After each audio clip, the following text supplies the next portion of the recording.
It is 6:01. Good morning. I'm Jonathan Schaefer from the Superbook.com sports desk. One sleep away from the Titans hosting the Dallas Cowboys on Thursday Night Football.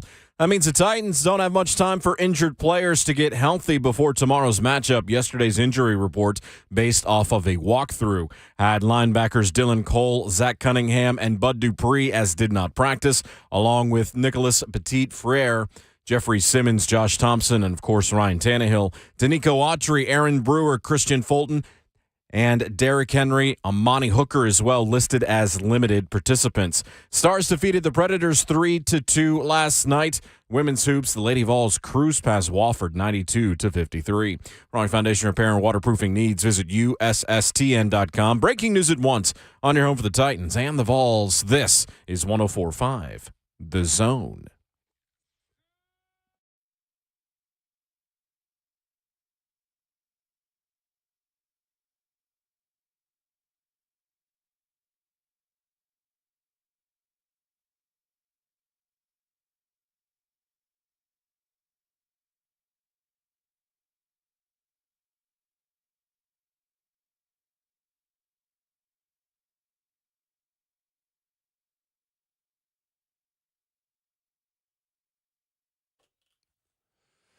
Wednesday edition and game day eve already for the Tennessee Titans. Welcome to Ramon, Kayla, and Will, powered by all four C's of the garage doors right here on 104.5 The Zone. The show is full once again because the best, not the second best, but the best producer in the world, Jonathan Schaefer, is back in the building behind the glass. The best producer in the world! Of the world, Craig.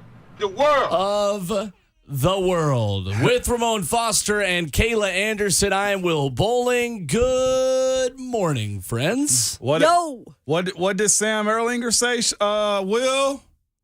We're back. Good morning, Jonathan Schaefer. Did you miss us? I feel great. Kayla got me a bottle of bourbon I've already That's broke right. into already. So, See? we're doing phenomenal. We love this. It's a great start to the day. 6:03 a.m. Yeah. You don't start early, you can't drink all day. For us, because people have been in and out and people will be in and out, today was Christmas for us today. Yeah, It was. Yes, Look it at all the cool things we got. Will got a framed picture of some of our first events. Shafe got me personally Washington State tumbler, Crimson. And it's got the box, too. And the box is legit. Those on the chat can see. Yay. Love that. Yeah. And Ramon is The gift sporting card. something in here. Yeah, so. yeah, I got, Shafe got me, man. It's appropriate. See, that's Those the are thing about sweet. Shafe. They're pretty, they actually look good, too. Shafe got me some do. orange tinted glasses that got a Tennessee logo on the side. So if you ever see me in these, you know what time it is. Oh. Don't ask me where I stand, okay? That's Right. just not the Power T on the side. That is official Vol Shop sunglasses you've got there. Shout out That's- Vol Shop. That's the real deal. So they really do the orange tinted. Yeah, they're I didn't orange know that. tinted. Yeah, that's where I'm at today, okay? Here's the thought That's process sweet. with all that. What do you get a man who literally has everything? That's what I know. thought. That's a Okay. great point. Will, what did you get from Shafe? I got a Nashville SC scarf. We got a Nashville that. SC scarf. No. Open that up. Oh. Because Oh. it's not just Nashville Uh-oh. SC. I was going to say, this looks unique. No, it's custom. Oh. Yeah. Because look at the other side of it. Oh! What does it say? Nashville SC and USA. Hey, look at my Yeah. guy. Yeah. Oh, that's tough Oh, that's right awesome. there. You That's thought we tough. were So- going to bring up soccer in this show? You're wrong. So should we talk Boxing Day right now? Okay. No, that's awesome. That's Thank you. dope. That's Shafe. That's a great So scarf. my gift to Shafe is still in like a supply chain right now. In the supply call 'em out. chain. But it is in the world. it is so I Call told 'em you out. part of it. I didn't tell you all of it. It's a tumbler that says the best producer in the world, and then in tiny fine print under world it says of the world, Craig. Oh, that's good. That's solid right there. You could never have too many coffee mugs. No, you Works to live cannot. Am I the only one with a cabinet full of them? Well, I have a No. dishwasher full of them right No, now, yeah. which is why I went with an energy drink this morning. They are dishwasher job. safe, huh?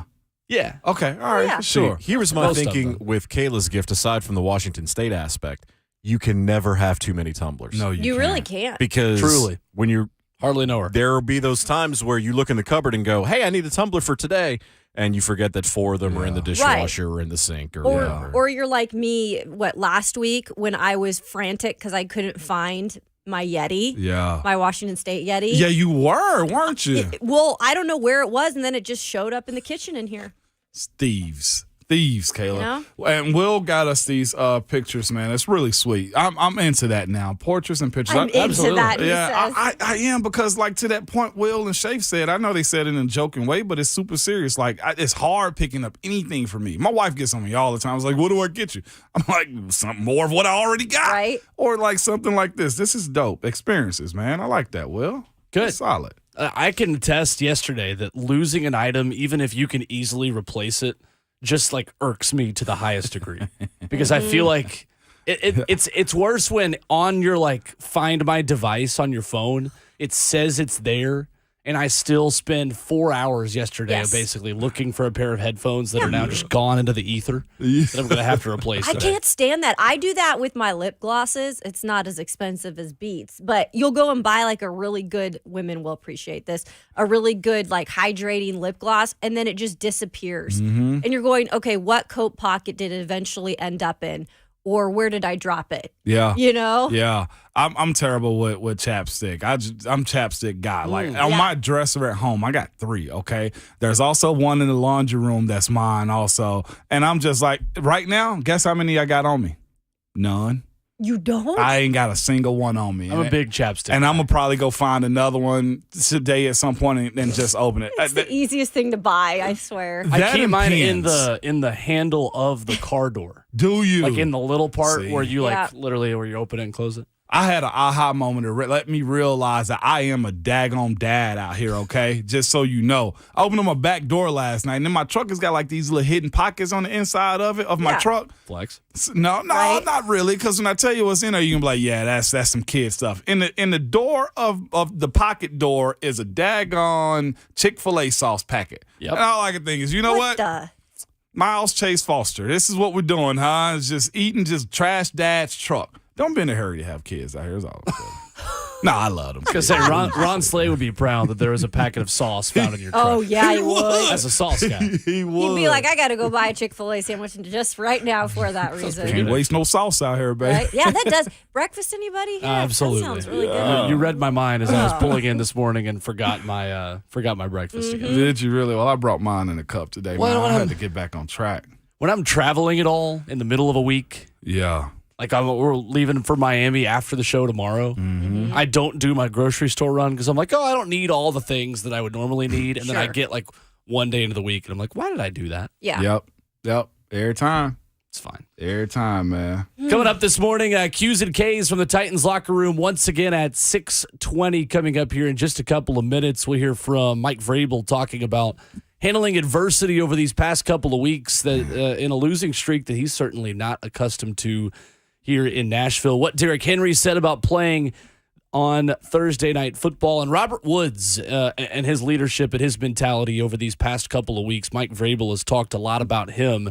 We'll hear from him as well. Scout meeting Wednesday at 7 o'clock this morning and 7:20 as we take a look at a Dallas team that is doing very un-Dallas-like things in crunch time. Which is weird. It's typically the time where Dallas becomes a pretender Irrelevant? and not a contender. Yeah. But they might actually be legit. Yeah. I've been thinking Who's that to for a say? while. It's kind of hard to say. And what's wild, unless I'm just not in tune to them as much, I really hadn't heard a whole lot from their fan base either. No, I surprisingly haven't either. Maybe they're getting it too. Like, let's just hold up for a second. It's weird. Until we reach the playoffs and actually go somewhere. Is that not weird, though? Oh, it's very weird. There's probably going to be a lot of them tomorrow in that stadium. Yeah. Well, to I'll be tell fair, you that much. they've been Yeah. focused on Yankees free agency and the Aaron Oh, Judge God, here thing we go. because they needed to get Aaron Judge signed before Cowboys fans knew it could was really coming. worry about the stretch run. Case in point, one of the most known Dallas Cowboys fans is who? LeBron James.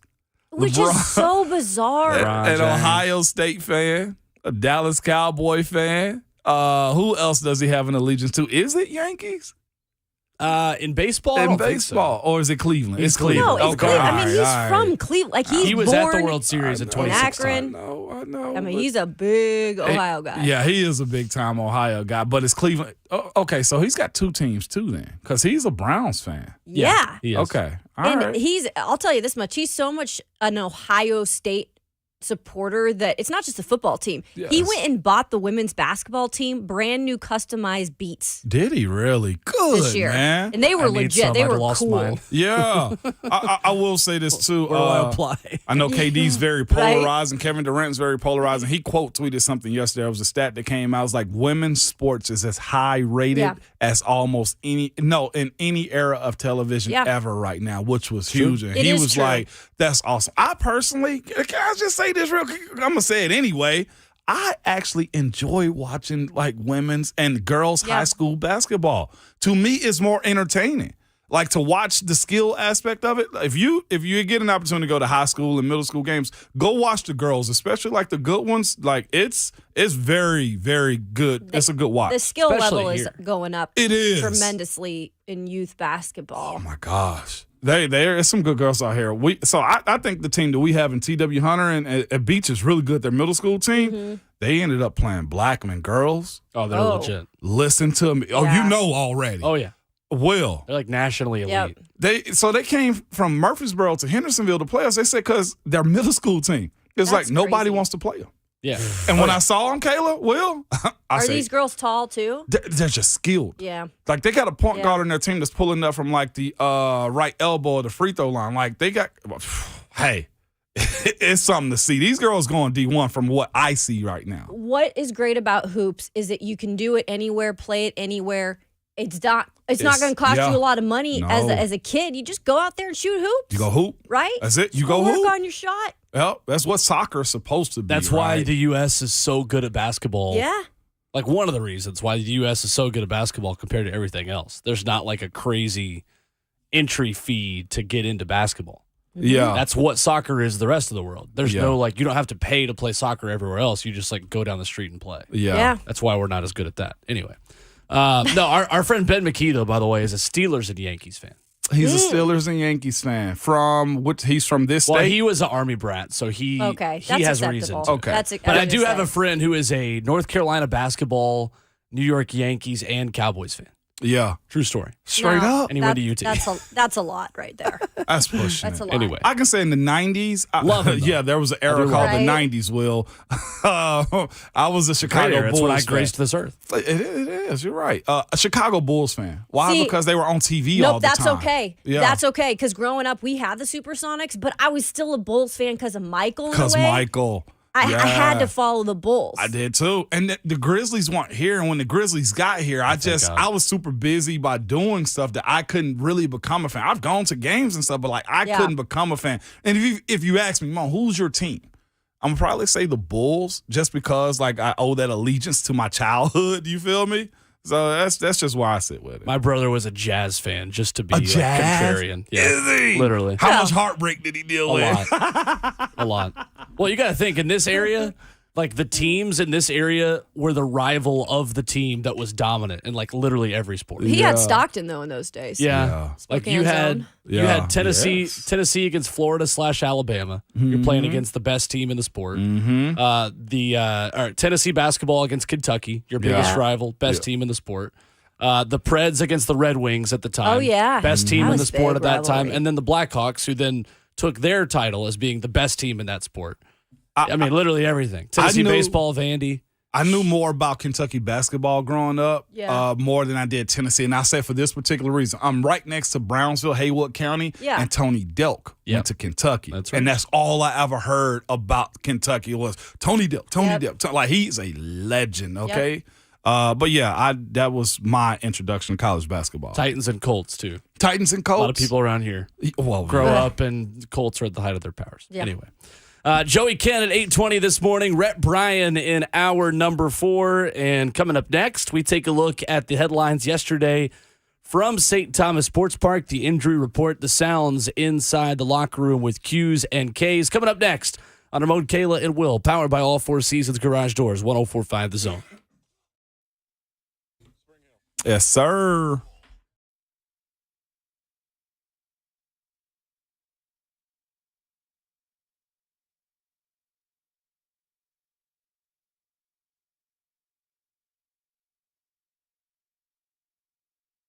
Change is coming and you need to be prepared for it. Hey, this is Ramon Foster. Did you know that new regulations are coming soon that could increase the price of replacing your older HVAC system by over 20%? That's why you need to act now and get that older system replaced by my friends at Spring Hill Heating and Cooling. They offer 18 months with no payments, meaning you can lock in today's price and not have to pay until spring of 2024. Or you can get up to $1,500 off for new HVAC system. Now, Spring Hill Heating and Cooling is always backed by a 10-year parts and labor warranty on York products. And Spring Hill Heating and Cooling is also a York certified comfort expert company. And if you need repair work, they offer free service calls with their repairs, plus low monthly payments on those repairs. They are the heating and cooling company that can take care of all of your HVAC needs. Spring Hill Heating and Cooling, available anytime at springhillac.com.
This is already the first song choice of Jonathan Schaefer flattering himself being back in the studio.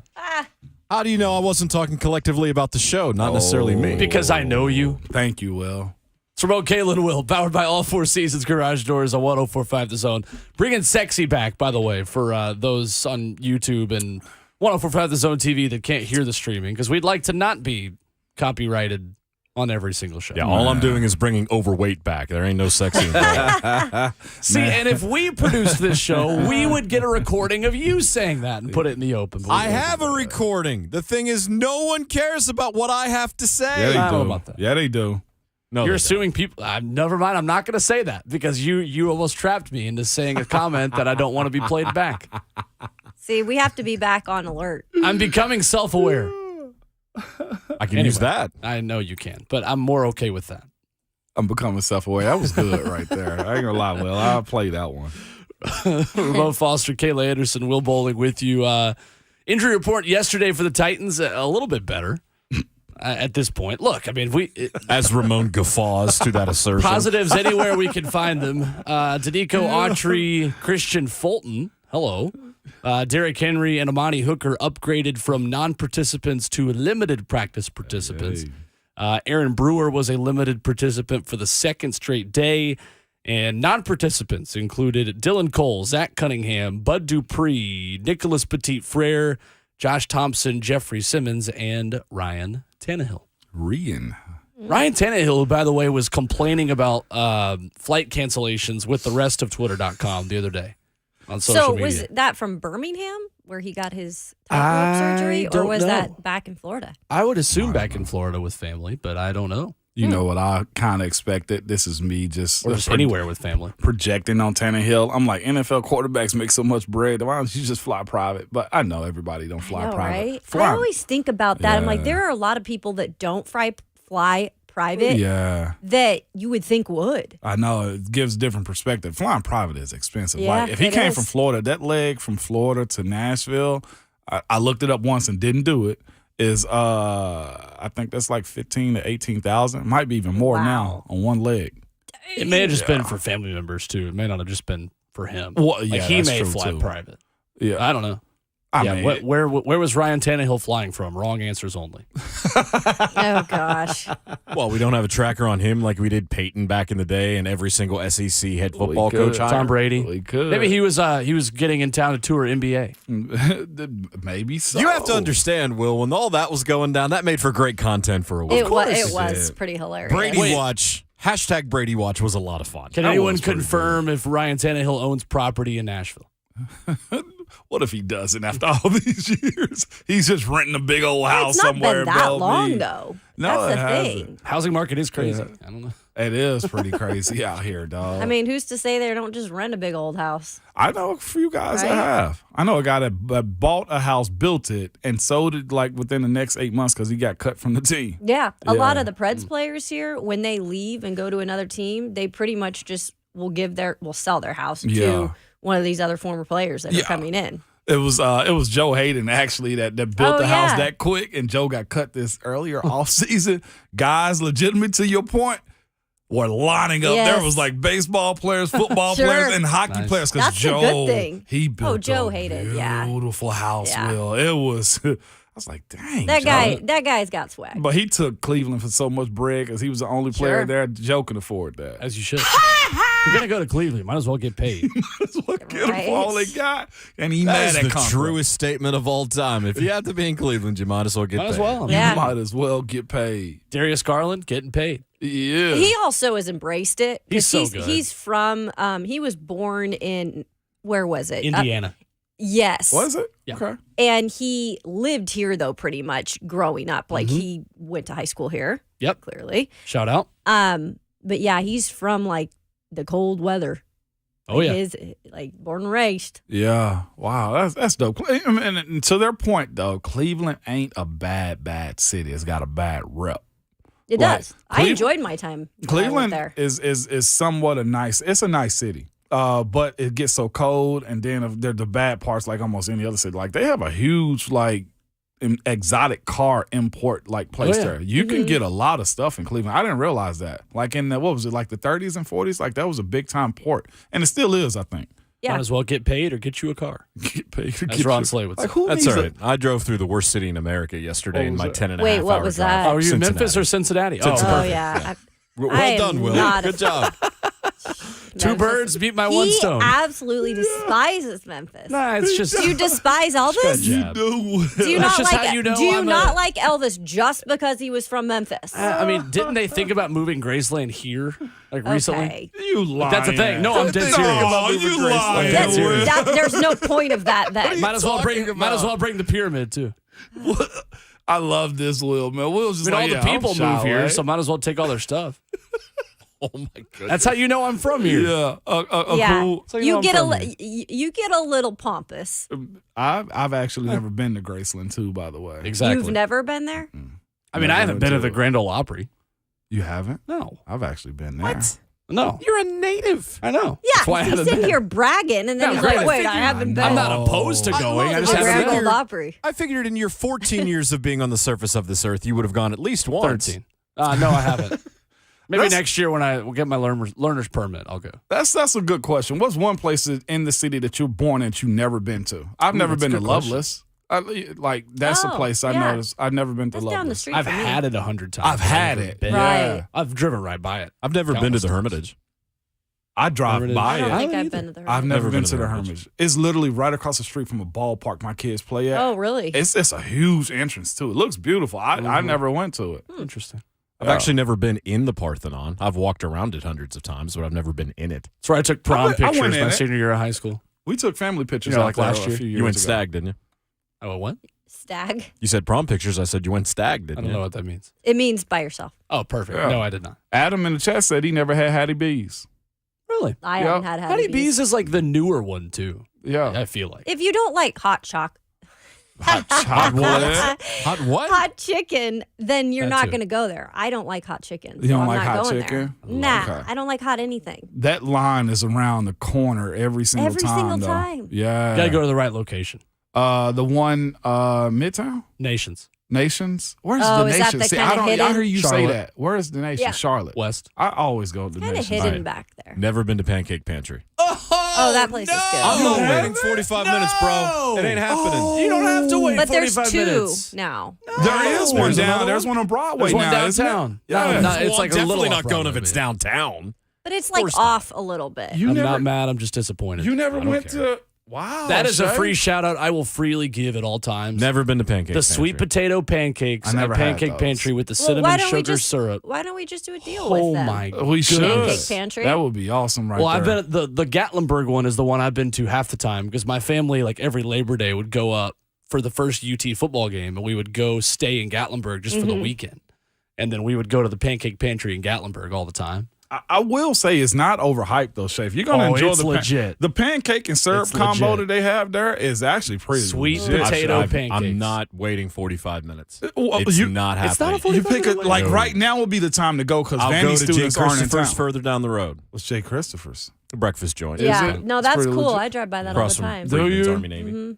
Huh. Anyway, That's interesting, right Now there. Shay, I'm hungry. gotta get Why you are we there. doing I'm this starving. right We now? always This is do this. ridiculous. We always My do stomach this. is Yeah, we do. rumbling. Capel said Pancake Pantry is overrated. I don't it's not. think so. It's 100% not. That is a hill that I will happily die on. It is properly rated. Maybe the one. maybe when it Properly comes rated. to not waiting in line, I mean, I'm not really going to wait in line for anything. I've I'm waited just in that not. line before. And that's it. But that's a Nashville thing, y'all. Like, people are always coming here from out of town and they're always going to go to these destination spots. So there's always going to be lines. Mm-hmm. This is not what happens in other places. Yeah. But it's such a destination We need to city. It support is. the places that are not like new Nashville, Mhm. new Nashville. Yeah. And I like a lot of those places too. Don't get me wrong, but I'm with the original too. we gotta make sure that the originals stay alive. Yeah. I'm and with you that on is that one. that is the original Yeah. for Yeah. breakfast in Nashville. You ever had That the love. Southern Uh-huh. breakfast? Oh yeah, it's You, good. you had the breakfast there? Mhm. I thought the Southern was just like a steakhouse. Yeah. No. It is- no. It's got a breakfast brunch too. place. You can do both there? Yeah. Mhm. Huh. Mm-hmm. Yeah. We're going to have to brunch this thing up one day. We seriously I'm gotta telling get you, together we've with talked this thing. about We're- having just like we can't really have nights out with this show as much, but we can have days out. Yeah, Right. we have And a we day. just go like do. I mean, maybe after football season's over, Yeah. just planning our social lives on That's the show. exactly what we doing. You Perfect. hear me? All We right. making I'll believe time it for when I that. see it. No, we're doing that. It's just like my cookout we're supposed to have at the I house. mean, I swear we're doing that it. I was 3 promise. months ago. It's going to be the most magnificent cookout you ever had in your life, just so you know. I believe it when I see it. Shafe. Keep your powder dry. I'm just going to I be the know most you can magnificent. deliver See, on it. I'm I one of know those. you can. I'm one of those. I'ma I do deliver. not talk the talk. Yeah. If I'm going to talk, I better dang walk or sprint. It's going to get walked you down. better I'm telling you. Follow up. It's going to get walked down. I'm telling you. I'm 100%. going to hold you accountable. I just haven't had I'm a with social that. life I'm with that. to plan. Gotcha. Okay, well, we don't want to hear Well, about that again, because you're every 15 time years you old. pop in here, you're like, I went out on this. I had a hamburger here. I had a drink there. So don't tell me that Occasionally. you don't go Yeah, out. you out in these No, streets. not at all. You are in these streets I mean, a little bit more well, often. to be Will. fair, that when I said that originally, that was like right when I got done with high school football. Yeah. That's when Right. I can like go He do had to things live again. a little. Because I had 3 months where I just Yeah. didn't have time. But that's okay. By the you- way, Not a complaint. RBI Sport bring up a real good point. Hot catfish, way better than hot chicken. It is really good. What? It is really, I'm really, gonna really be good. real. Yep. Yeah, hot catfish to Really me. I'd good. much rather have hot catfish than I would hot chicken. There's some of the Interesting. original places are hot chicken and fish is Yeah. the way it's Okay. like framed. Yeah. Mm-hmm. Don't let the transplants know about that. But- Well, I'm a transplant, so No, I'm you just kidding. let I'm me know. kidding. I mean, am I a transplant? Or I'm just a state guy that moved here. How would you contextualize You're mine? technically a transplant. I'm What is the technically statute one. of limitations for how long? I don't know. I don't really think of either of you as transplants because Well, I think yeah, you've 'cause lived we've here been long here enough. long enough. I've Right. been. When did we rent the house in Franklin? We rented the house in Franklin in 12. So I've been here and I bought in 13. 10 years. Yeah. Oh, 9 years. Yeah, you're Yeah. good. Yeah. But my wife's from Springfield and I'm from West Tennessee. Yeah, But I beat the rush is what I'm saying. I beat the rush in. you did. You were, you were in the rush. I was here numerous times. You were in the rush. I was in a rush. Okay. And All for right. those of you who do not know this, because I don't think I've ever shared this, but I had been trying to get to Nashville and work in this market since probably 2010 is when I wanted to come to the Nashville market because Don Davenport was at News 2. And I had met Corey Curtis and Cal Baxter, who was there at the time, on a trip covering the Montana Grizzlies, and they were covering Vanderbilt in the NCAA tournament. And they told me about Nashville, and I said, dang, that'd be a great place to come. And then Mark Mariani got drafted here, and I covered him at Montana. Oh, nice, yeah. And I was like, this would be fun to cover the Titans. And so I tried 2 times to come here, and it never worked out. Timing never worked out. And then like 5 years, 6 years later, they finally got me at News 2. Hey. Isn't that crazy? Hey, But I she- had been targeting Nashville for a long time, and I loved Vanderbilt baseball too. As a West Tennessee kid, I knew I wasn't going back. I knew I was going to be in the Nashville area. I funny. love growth. I know a lot of people are against it. I do enjoy too. this city growth, man, in a good way. I will say the roads got to get a little bit better. And the crime's got to go down. They Yeah. gotta, they gotta. Crime gotta comes work with on more that. population. Yeah, it I'm does. with you. I'm with you though on that one. That's always out of line. 615-737-1045, the number this morning. At Ramon Kayla Will on Twitter. The question, what famous local establishment have you not visited yet? We will track that as the show continues today. Plus, I got mine again. what's that? The Ryman. The what? Yeah. I Really? haven't been, Oh, my. so maybe a I hear show. y'all speak about how the acoustics and how beautiful. Yeah. Man. I've seen pictures. I've never been in Me one. either. It was my first concert ever was there. In high school. Really? Yeah. Yeah, you Yeah, I look gotta like go. Will looked like he was a little upset with me by that one. I let it's you down upsetting. on that Well, one. but Yeah. Will, since But since Saturday and Titans Talkback has been offended all week. It's fair. Oh God! Third down. When Slay called you out yesterday, it was so funny. He's like, Will's face was just like defeated. At the end of the day, what matters is I have the appropriate amount of energy to do this show. And sometimes that's going to be negative energy, but it's still energy. Yeah. I'm with you. See, I'm on the road all day yesterday, so then a little bit later I tune in the show and I'm listening to it through my Bluetooth, and then Ron's laying like dog. And all I'm doing is just going, Well, it's because anyone who watches the stream of Titans Talkback on 104.5 The Zone TV, I don't try to hide my facial No, you expressions when don't. callers call in. Right? That I'm just like, good Lord, get this guy off the. And I just like, I just forget that I'm on camera on that show specifically. I don't on this one. It's authentic. There's enough going on where I don't have like the chat open to do Titans Talk back Yeah. because there's so much going on and there's so many people calling in and I'm trying to write down notes and like figure out stats and sometimes I'm prepping the show we have the next day. And so I just forget we're on stream. Yeah. And Well, when people started calling in, trying to take Vrabel out. Mike Vrabel needs to be held accountable. Like, go home. And he needs to be gone with his offensive coordinator and with the GM. He needs to be gone. I'll take my answer off air. And Thanks he can for- only thanks do for this taking my because call. he was born here. I was I know. I it was is. born. I mean, oh, boy. If I tried to do These that, are my people.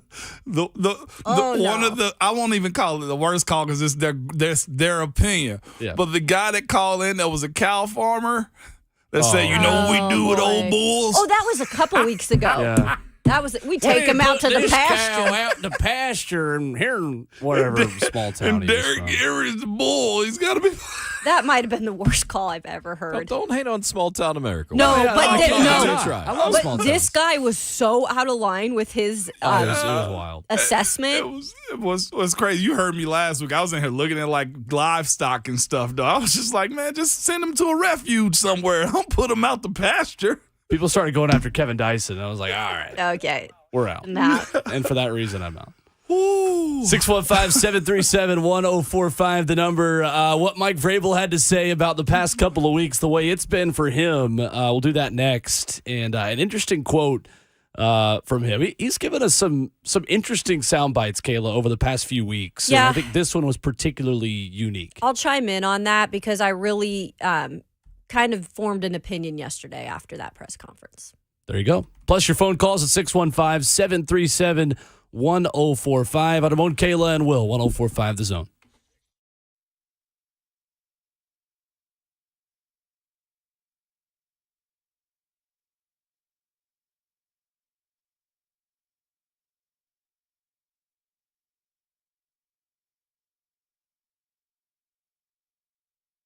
We're speaking about local places to go eat, and I got one for you right here. It's Craftsman on the Hill. It's located in Hermitage. We were speaking about the Hermitage a second ago. This place, Craftsman on the Hill, 3424 Lebanon Pike in Hermitage, Tennessee.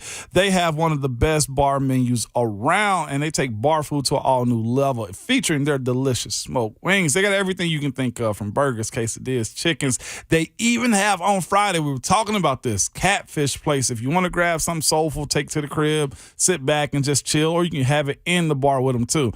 Every night there's a theme for you. Whatever you want to do, trivia night, karaoke night. They have poker tournaments throughout the week. It's the perfect place to support your college team on Saturday or the two-tone blue on Sunday. Plenty of TVs to watch your favorite sports or sports team. Best thing about it, we talked about keeping local and keeping it around. It's locally owned and operated with new management too. Everything you can think of that you want to drink, from your favorite beer, spirit, plenty of nightly drinking food specials. Craftsman on the Hill, located, again, listen to me, 3424 Lebanon Pike in Hermitage, Tennessee.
It's Ramon, Kayla, and Will, powered by All Four Seasons Garage Doors on 104.5 The Zone. Ramon Foster, Kayla Anderson, Will Bowling, and Jonathan Schaefer back with you.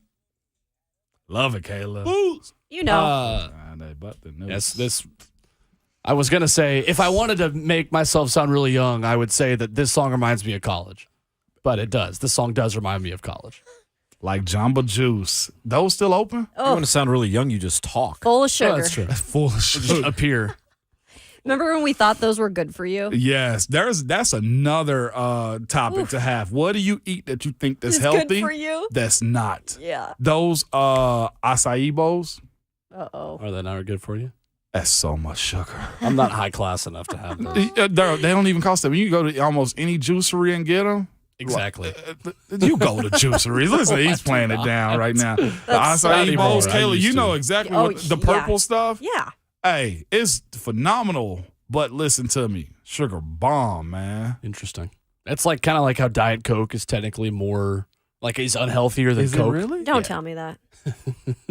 You been for real? Oh yeah. Yeah, that's true, but No, it's true. don't tell us You that. said you ain't trying to hear all that. I've been cutting back on that, though. Have you really? You're a Diet Coke girl? I used to It be. used to be big time. Yeah, I'm trying to drink more water to hydrate the skin. Yeah, yay. I like it. Keep the skin hydrated. Get that in that during collagen, this. Yeah. you hear me? All right, okay. So Mike Vrabel talking to the media yesterday. We'll get to some of your calls coming up here in just a minute. But I thought this was an interesting quote, Kayla, from Mike Vrabel talking to the media, just talking about the adversity and the negativity that's surrounded this team over the past couple of weeks, because all of this is new to this team. It's specifically new to Mike Vrabel as a head coach. Yep. The worst run that he has had as a head coach in the National Football League, or just a head coach, period. Here's Mike Vrabel yesterday talking to the media. Well, I mean, I think that, to be in these positions, to be able to, withstand and handle adversity, and, where we're at. I mean, it's nobody wants to have been in this position. Nobody wants to, have the amount of players, the turnover that we've had to have. But it's also my job to figure it out and to communicate, to lead, to be honest with where we're at. And I kind of handle it by being around the players, being around the coaches. I find that that's always best. That when you concern yourself with other people, you have less of a chance to sit there and worry about yourself. So that's what I try to tell the team. That's what I prescribe to. I try to be around the players and teach and coach. Yep. So And there's Mike Vrabel. when he said that, it was interesting because I had just talked to DeMarcus Walker the day before in the locker room. And I told you guys this yesterday. Voluntarily, DeMarcus Walker just said, it's really actually cool having Coach Vrabel here because he's not too far removed as a player, and he really understands us. And that has kind of helped even us guys that have had to step up, right? In times like this, where we're asked to do more. He gets it. And I thought it was interesting the minute that he said he likes to surround himself with the players and the team, because there's a lot of fans that were saying, oh, he hates this team. I really heard that word, hates this team. Wow. Like a whole bunch of just guys that are just put together. Like, first of all, they have no choice right now. Like they've been injury prone from last year even. But Mike Vrabel, if you're going to take one thing from Mike Vrabel, and it just proved again after he said that, it's that he loves being around his team, no matter who those guys are. Yeah. That's what he likes to surround himself with. And I get it, because I can relate. I like to be around the teams I cover. Right. Because it makes me feel a part of that group, even though I'm covering them. Like, every day you're seeing what's going on, and it does kind of put away the other things, right? So he can't sit there and worry about himself all the time if he's going to surround himself with the guys. And you can just tell when he's out there and stretch and he's mucking it up with them, like how much he loves this team. And I'm not saying it's not frustrating, but that was one thing when he said that yesterday. That was truly coming from the heart, not just saying that. I think that's one portion of Vrabel, too, that has to be kind of stated something. He is a former player. Even in his reactions. Like the losing stuff, to me, don't say head coach. It says player that hates losing. And he can't do nothing about it, you know? I'm with you. Yeah, I think it's an understandable way to look at it for sure. 615-737-1045, the number. We got a Michael in Clarksville up next this morning on the show. Good morning, Michael. What's up, Mike? What's happening? Hey, guys. RKW and the best producer in the world. That's right. producer in the world. Got the call in. So check this out. So, Ramon, Kayla, Will, you should know this, but this is how you tell people are from Nashville. What do you call the AT&T building downtown? Yeah, the Batman building. That's right. Back then, y'all from Nashville. That's so right. Yeah. 100%. Y'all are here. You know what, man? I'm going to be optimistic. I'm going to say that tomorrow is just going to be a great game. You know, at this point, we've seen all aspects of this team. You know, you got to ride with them when they're winning, and when they're losing, you got to, stay the course with them, too. So it is what it is at the end of the day. You know, if you're going to rest guys, it's going to suck for the fans. You know, because this is like a premium ticket. You know, being a season ticket holder, just for this game alone, I paid $325. Wow. And I was like, why is this ticket so high? But then when you start hearing about players that are going to be sitting, you're like, bro, like, should I sell this ticket? Because I can get like $700-800 for just one for this ticket alone. But since I'm a diehard fan, I'm gonna be there anyway. So it's just like being sticking out with the team. I really ain't got nothing bad to say today. I wish Malik the best. You know, hopefully we see Henry. I'm praying for an upset so that we can have something good to talk about on Friday. Can I ask you something, Michael? Yes. Does it mean something to you when Kevin Byard and Jeffrey Simmons take the time to put out, just a statement to the fans and just genuinely wanted to talk to the fans after that loss? Does that mean anything to you? Yes, it does. Yes, it does. Because, like I said, I've been a fan since '99. I'm 33 now, so I remember the Music City Miracle and all that. So, like, just to see those guys take the time out and just to acknowledge the fans and encourage us to keep coming. Keep coming. I challenge everybody, don't sell your tickets. I don't want to see a bunch of Dallas Cowboy fans. Let's pack the stadium out. Let's cheer our guys on no matter what. We're going to Jacksonville. Win, lose, or draw, I am always going to be a Titans fan. Yes, I have my days where I'm like, bruh, I need a second team. But then it's like, hey, I'm going to continue to cheer for these guys. That's why I call in every day. Some days I'm good. Some days I'm not. But, overall, I expect the Super Bowl. Do I think our window closed? Was it last year? Yeah. Are we heading towards the rebuilding stage? Yeah, it is what it is. But I'm still going to ever say tighten up. I'm going to still talk my crap to these winning teams or whatever, because pretty soon that window's going to come back around. Yeah. And we're going to be loaded and we're going to be ready. So, hey, tighten up. I Love respect that. Yeah. Appreciate the call, Michael. Respect that. That's a fan right there. That is. 615-737-1045, the number. We begin our look at the Dallas Cowboys coming up in hour 2. And hear from Robert Woods on being in the right state of mind going into Thursday Night Football, a guy Mike Vrabel has talked a lot about, and more of your phone calls as well on the other side. And Ramon, Kayla, and Will, 1045 The Zone.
From the Superbook.com sports desk, it's 7:03. I'm Jonathan Schaefer, one sleep away from the Titans hosting the Dallas Cowboys on Thursday Night Football. That means the Titans don't have much time for injured players to get healthy before tomorrow's matchup. Yesterday's injury report, based off their walkthrough, had linebackers Dylan Cole, Zach Cunningham, and Bud Dupree as did not practice. Nicholas Petit-Frere, also Jeffrey Simmons, Josh Thompson, Ryan Tannehill did not practice. Danico Autry, Aaron Brewer, Christian Fulton, Derrick Henry, and Amani Hooker listed as limited participants. To the NHL, Stars defeated the Predators 3-2 last night. Lady Vols cruise past Wofford 92-53. This afternoon, number 7 Tennessee, Rick Barnes, and the Basket Vols at Ole Miss. 4 o'clock will be the afternoon tip-off for that. And the Atlanta Braves have signed catcher Sean Murphy to a 6-year, $73 million contract. Rolling Foundation Repair and Waterproofing needs, visit USSTN.com. Breaking news at once on your home for the Titans and the Vols. This is 104.5 The Zone.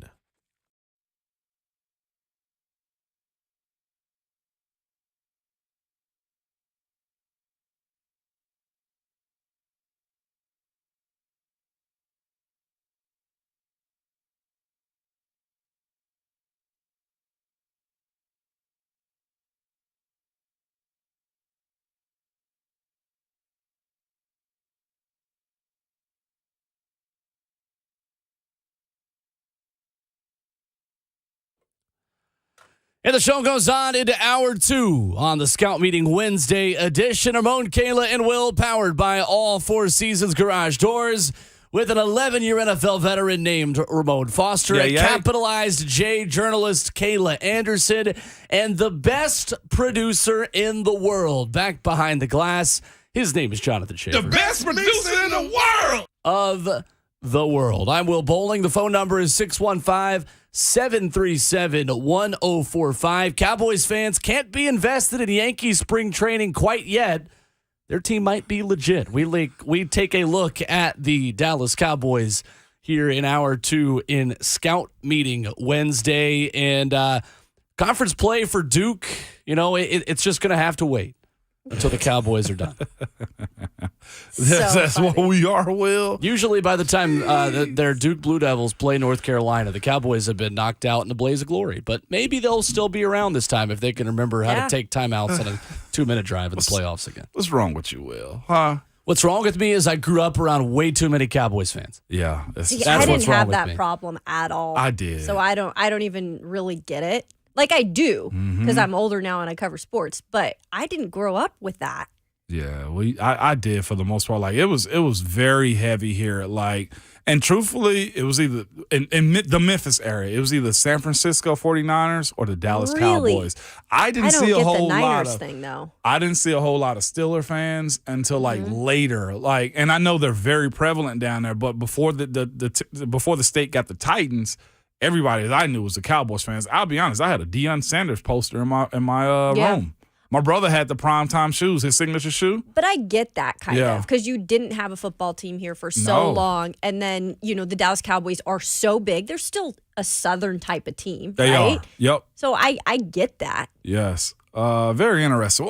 Did you have a team before the Titans? Yeah. Well, when I grew up, the Titans moved here. Like when I was born, the Titans were born. You just age-checked him my again. bad. Well, I really wasn't trying to do that. No, it's fine. But I always tell people this, that I'm in the first generation of Titans fans who grew up here always having the Titans. Yeah. So, and people my age are now old enough to move back to Nashville and start buying tickets. And the Titans have been actually really good with their ticket pricing and the Fireball Pass and the season tickets catered towards people like me. Yeah. And Mike from Clarksville. Yeah, literally.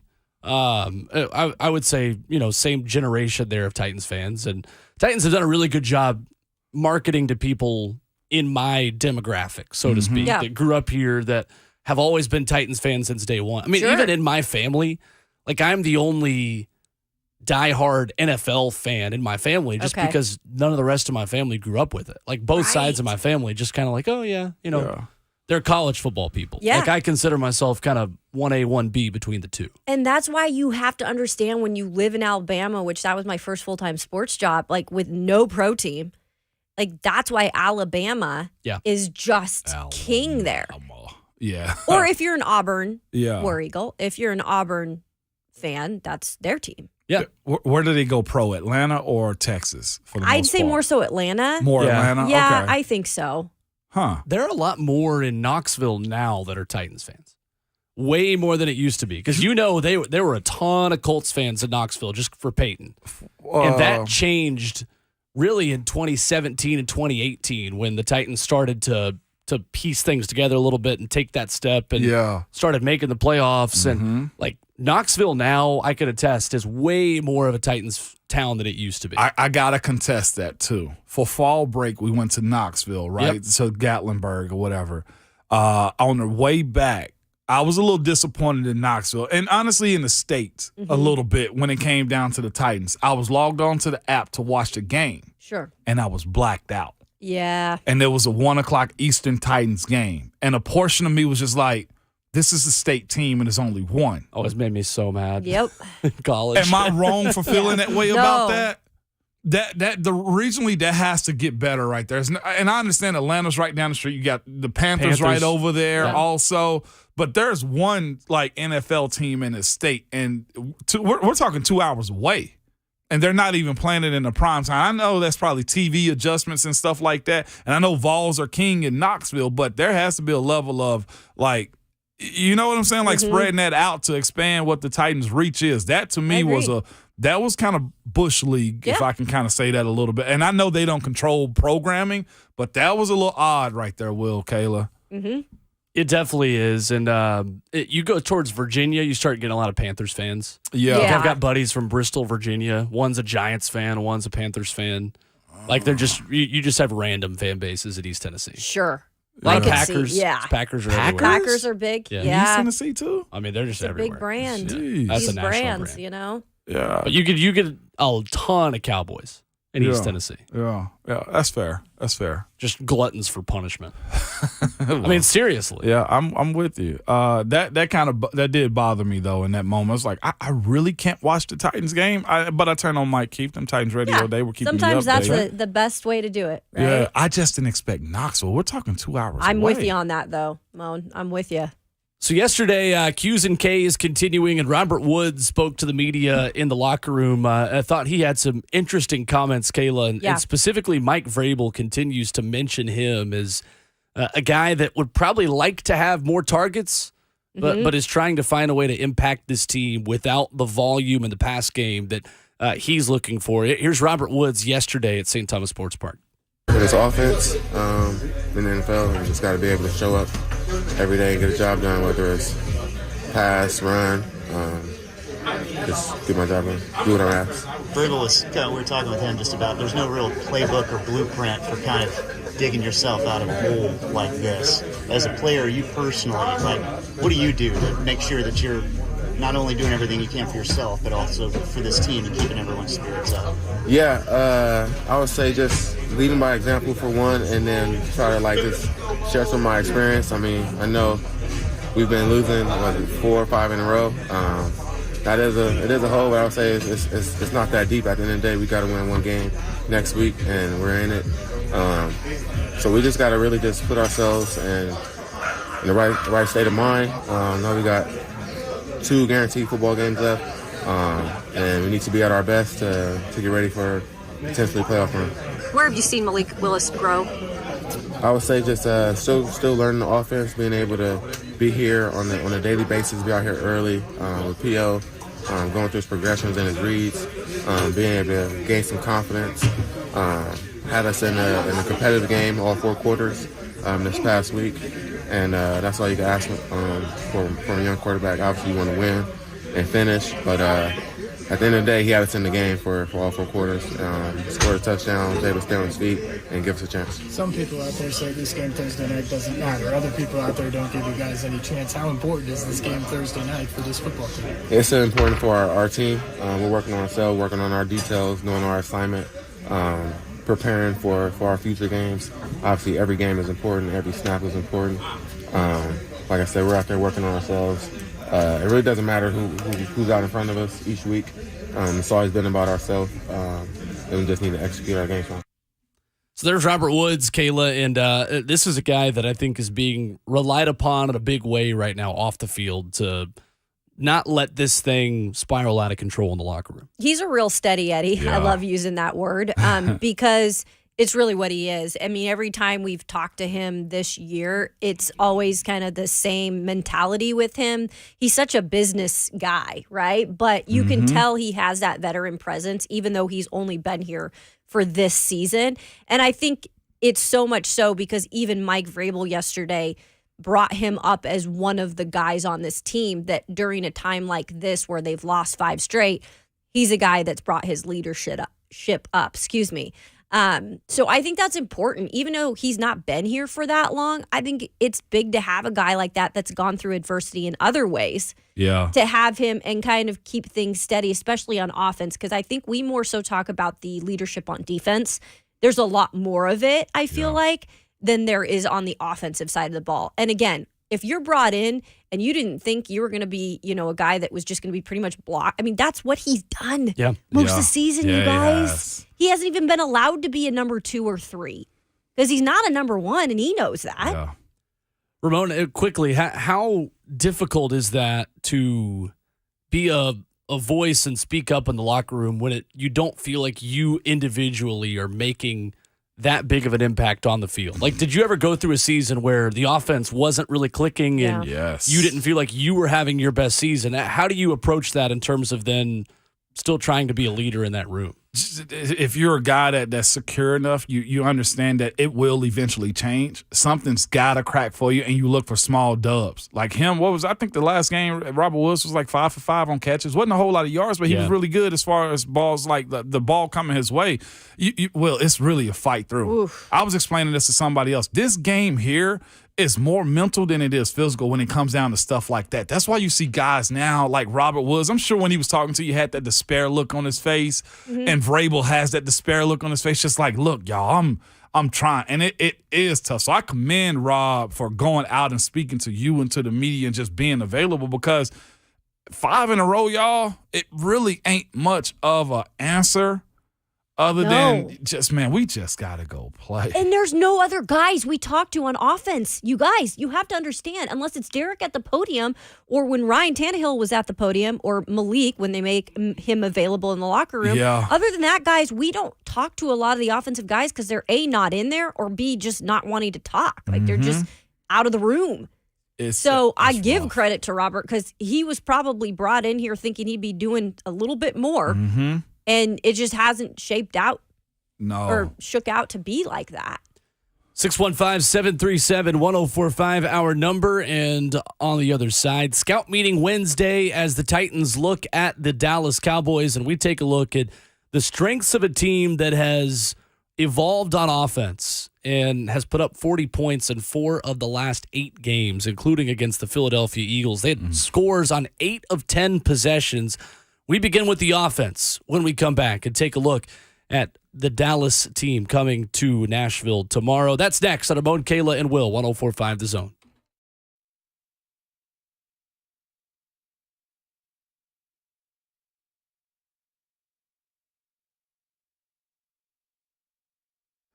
Hey, it's Will Bowling. How is your home heating system doing? We all know how our home heating systems are doing after this past week in Nashville. Well, you need to go to my friends at Lee Company. If you feel like your heating system maybe isn't keeping up with the cold weather outside, and they've got a great deal for you right now.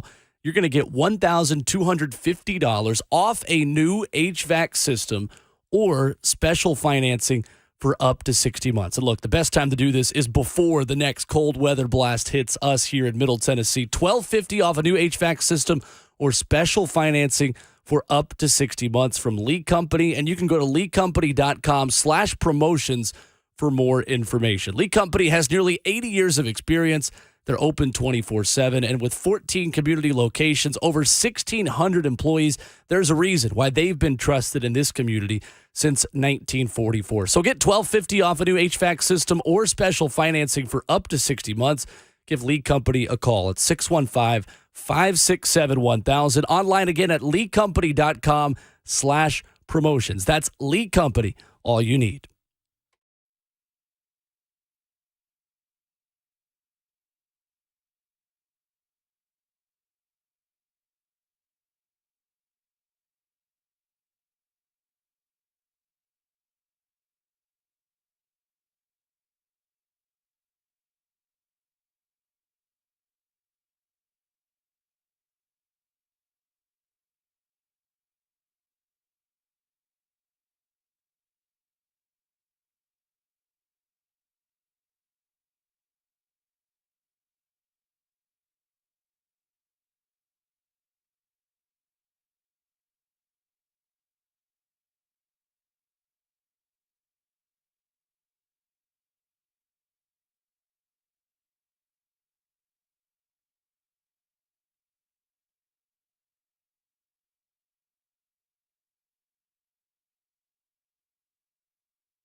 Scott Meeting Wednesday continues on Ramon, Kayla, and Will, powered by All Four Seasons Garage Doors. With Ramon Foster and Kayla Anderson, I'm Will Bowling as we dive in to the Dallas Cowboys coming in town for Thursday night football. 615-737-1045 the number, and it won't be a frigid Thursday night football. Actually going to be pretty nice at Nissan Stadium tomorrow. Be all Just lubed checked that. up, huh? Okay. Yeah, I'll be there. So I was like, do I need to bring out the big coat? Like, what do I got to do this time? Yeah. Every It'll be week like it's different. the Thursday night game last year against the Niners was like 60 degrees on Christmas. That was the 23rd last year. Yeah. Yeah. It was like one of the warmest Yeah. games of the winter was a primetime game right before Christmas last year. Yeah, I hate it. And we're just coming off of the coldest game at Nissan Stadium. And it's going to be pretty decent. Still haven't recovered. Well, tomorrow will be low of 42, so it'll be pretty cool right there, Kayla. Yeah, but the high, I think, is around 60. Yeah, 52, 53. Yeah, so not 59. bad. By the way, addressing the chat Yes. here, there's been a lot of questions about Dennis Daly and talking to Dennis Daly. So we spoke to him, I believe it was like 2 weeks ago, and that was probably one of the rare occasions that he was in the locker room. So how that all goes is when we get most players, it's in the locker room, and there is no telling. It's like the Wild West in there. There's no telling who will be at their locker. They know when we come in, and I'll tell you this right now, Dennis Daly has not been in there. So Yeah. he has not been available to talk to. Yeah. And by the way, the guys know how to finesse the system. You know. You are played? available because you're around the locker room, but you know when to go in and Yes. out of the locker room also. So that does make the media's job harder. I've seen guys also lay down and take naps. And it's understood that the media is not supposed to mess with a guy in those situations in the locker room. Yeah. If you walk in, you catch him, then you can talk to him.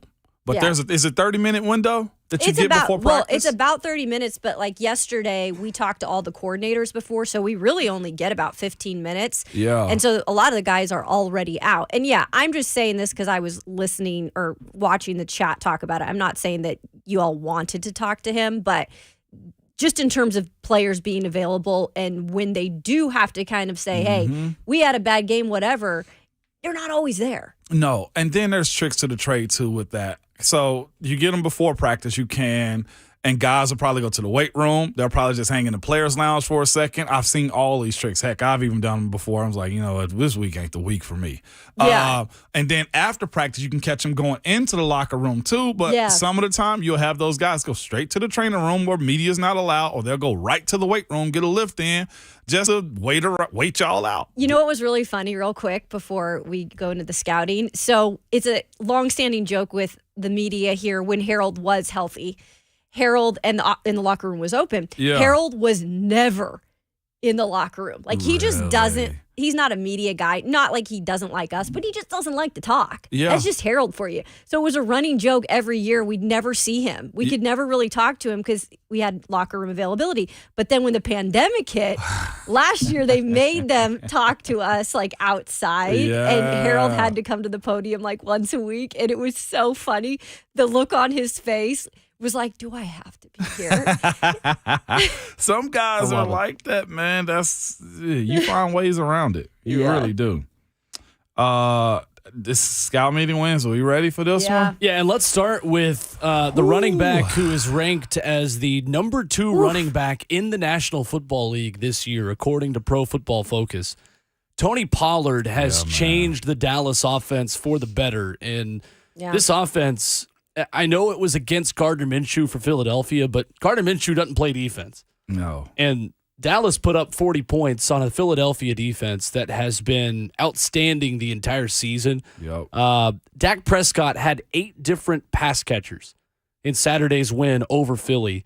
And CeeDee Lamb, 10 catches for 120 and 2 scores. There's no Amari Cooper anymore, but there are still weapons everywhere across the field for the Dallas offense. They even went and got one of your nemesis, man, and he had a big old catch last week. T.Y. Hilton caught a 52-yard bomb.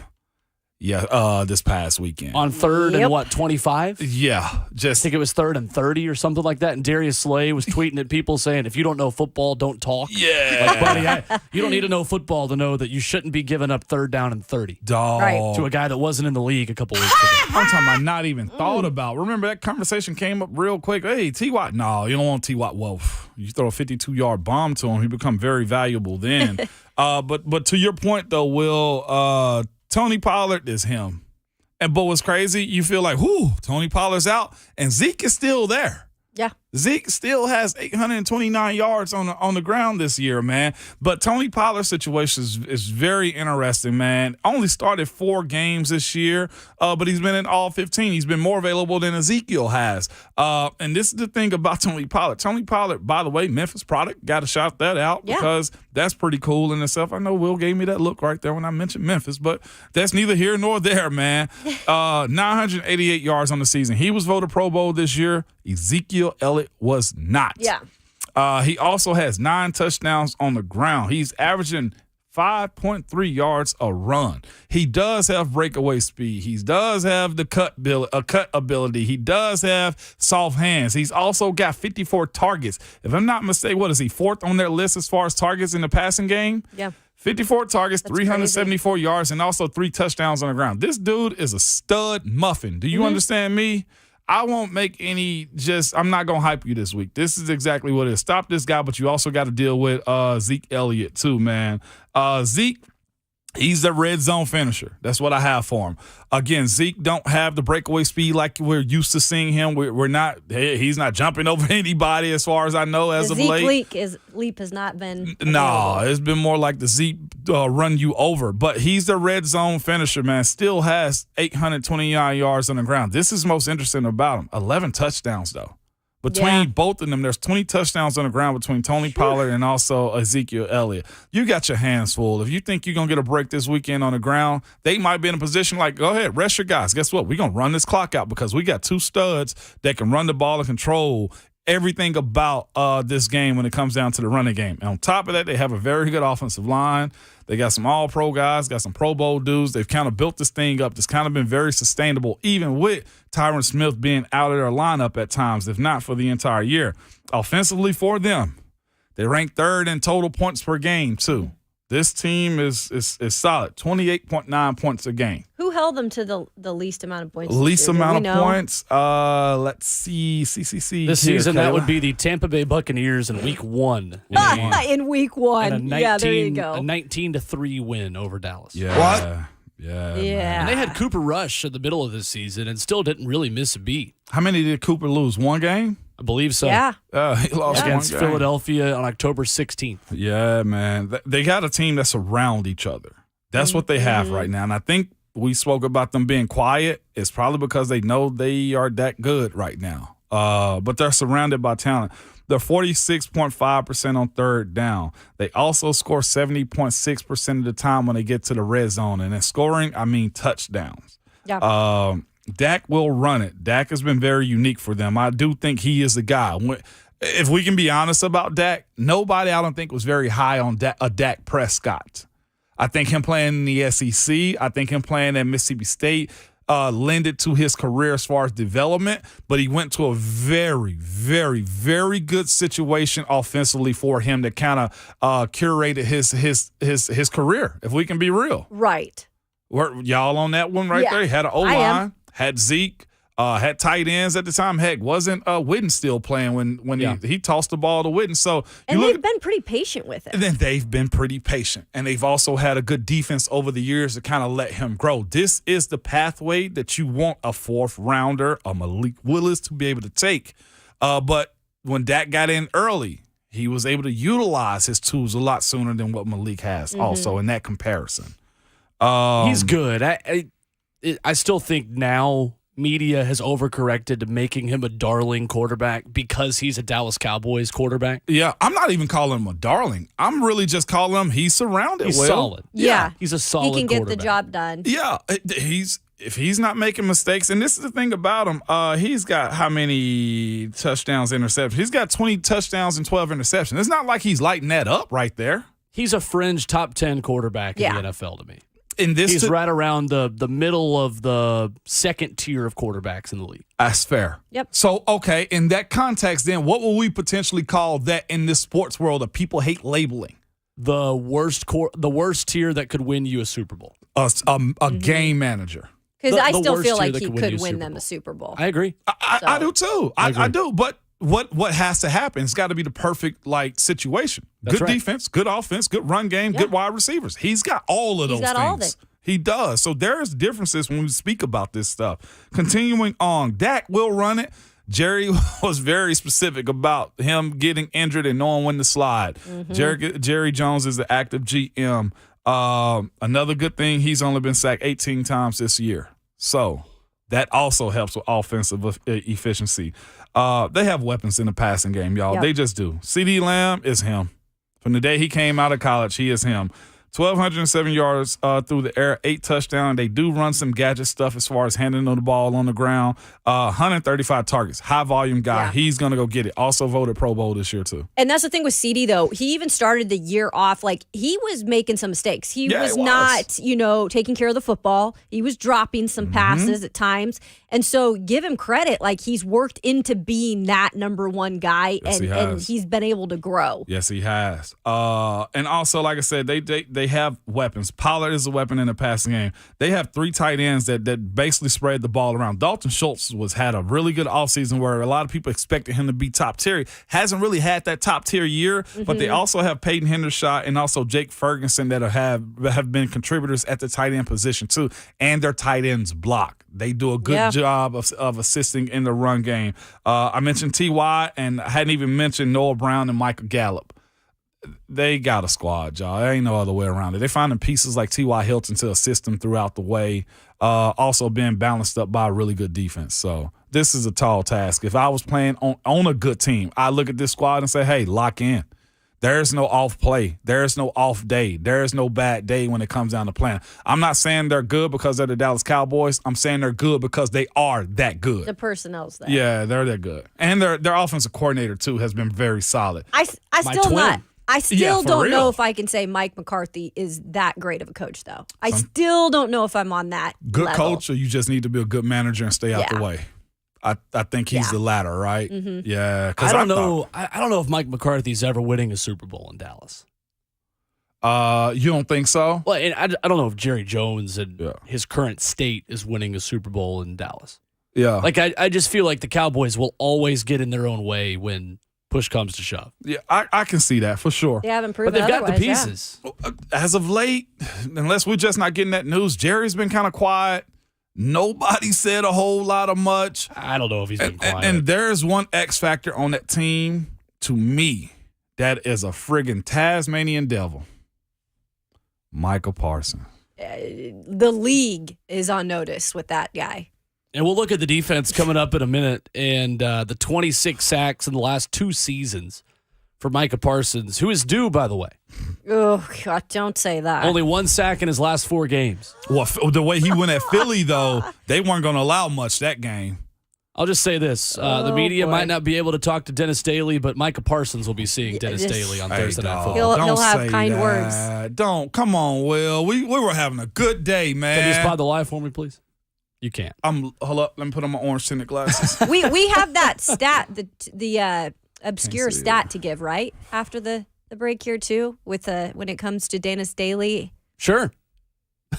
Well, I'll share it with you. Well, you have to get it. I need that. It is about as crazy as it gets. And how Dallas on defense has replaced a major contributor in Anthony Brown with a rookie who just set a Dallas Cowboys franchise record last week against the Philadelphia Eagles. And he has had as terrific of a last month as any defensive back in the National Football League.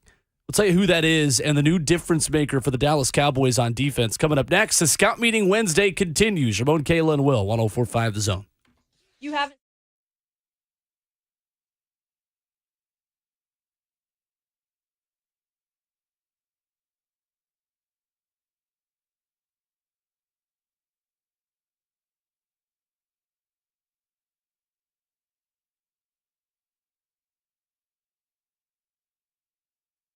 And stock inventory is back at Two Rivers Ford. The truckloads, y'all heard me tell you this, of vehicles we've been waiting for all year long have made it past the supply chain kinks and onto Two Rivers Ford lot. Finally, I'm talking about F-150s, Explorers, Edges, Escape. Two Rivers Ford has them all in every color and variety trim levels you can think of and options. And don't forget, Two Rivers Ford sell all non-specialty new Fords below MSRP, so you're going to get a great price. And when it comes to financing, Two Rivers Ford is offering great financing rate this month, starting at just 2.9% interest rate, okay? Also, I would like to mention that when you do business with Two Rivers Ford, you're doing business with a local dealer that's been around since 1983 with a A+ rating from the Better Business Bureau. These are great people, and you'll be in great hands when you deal with them. Just look at the Google reviews. So get online at tworiversford.com, or you can call them. Yes, the number is 1-800-900-1000. Easy to remember. Or go see their non-commissioned sales team in Mount Juliet, just 7 miles east of BNA Airport. But whatever you do, do it fast before the stock inventory is gone. Two Rivers Ford, powered by Ford, driven by people.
Dallas Cowboys coming to town on Thursday Night Football tomorrow against the Tennessee Titans. Micah Parsons, the name you know, but there's a rookie that you might not know who's been a ball-hawking corner for this Dallas defense. It's Ramon, Kayla, and Will, powered by All Four Seasons Garage Doors on 104.5 The Zone. Micah Parsons with 26 sacks in the last 2 seasons, Ramon. He's dangerous, but rookie Deron Bland. Yeah, man.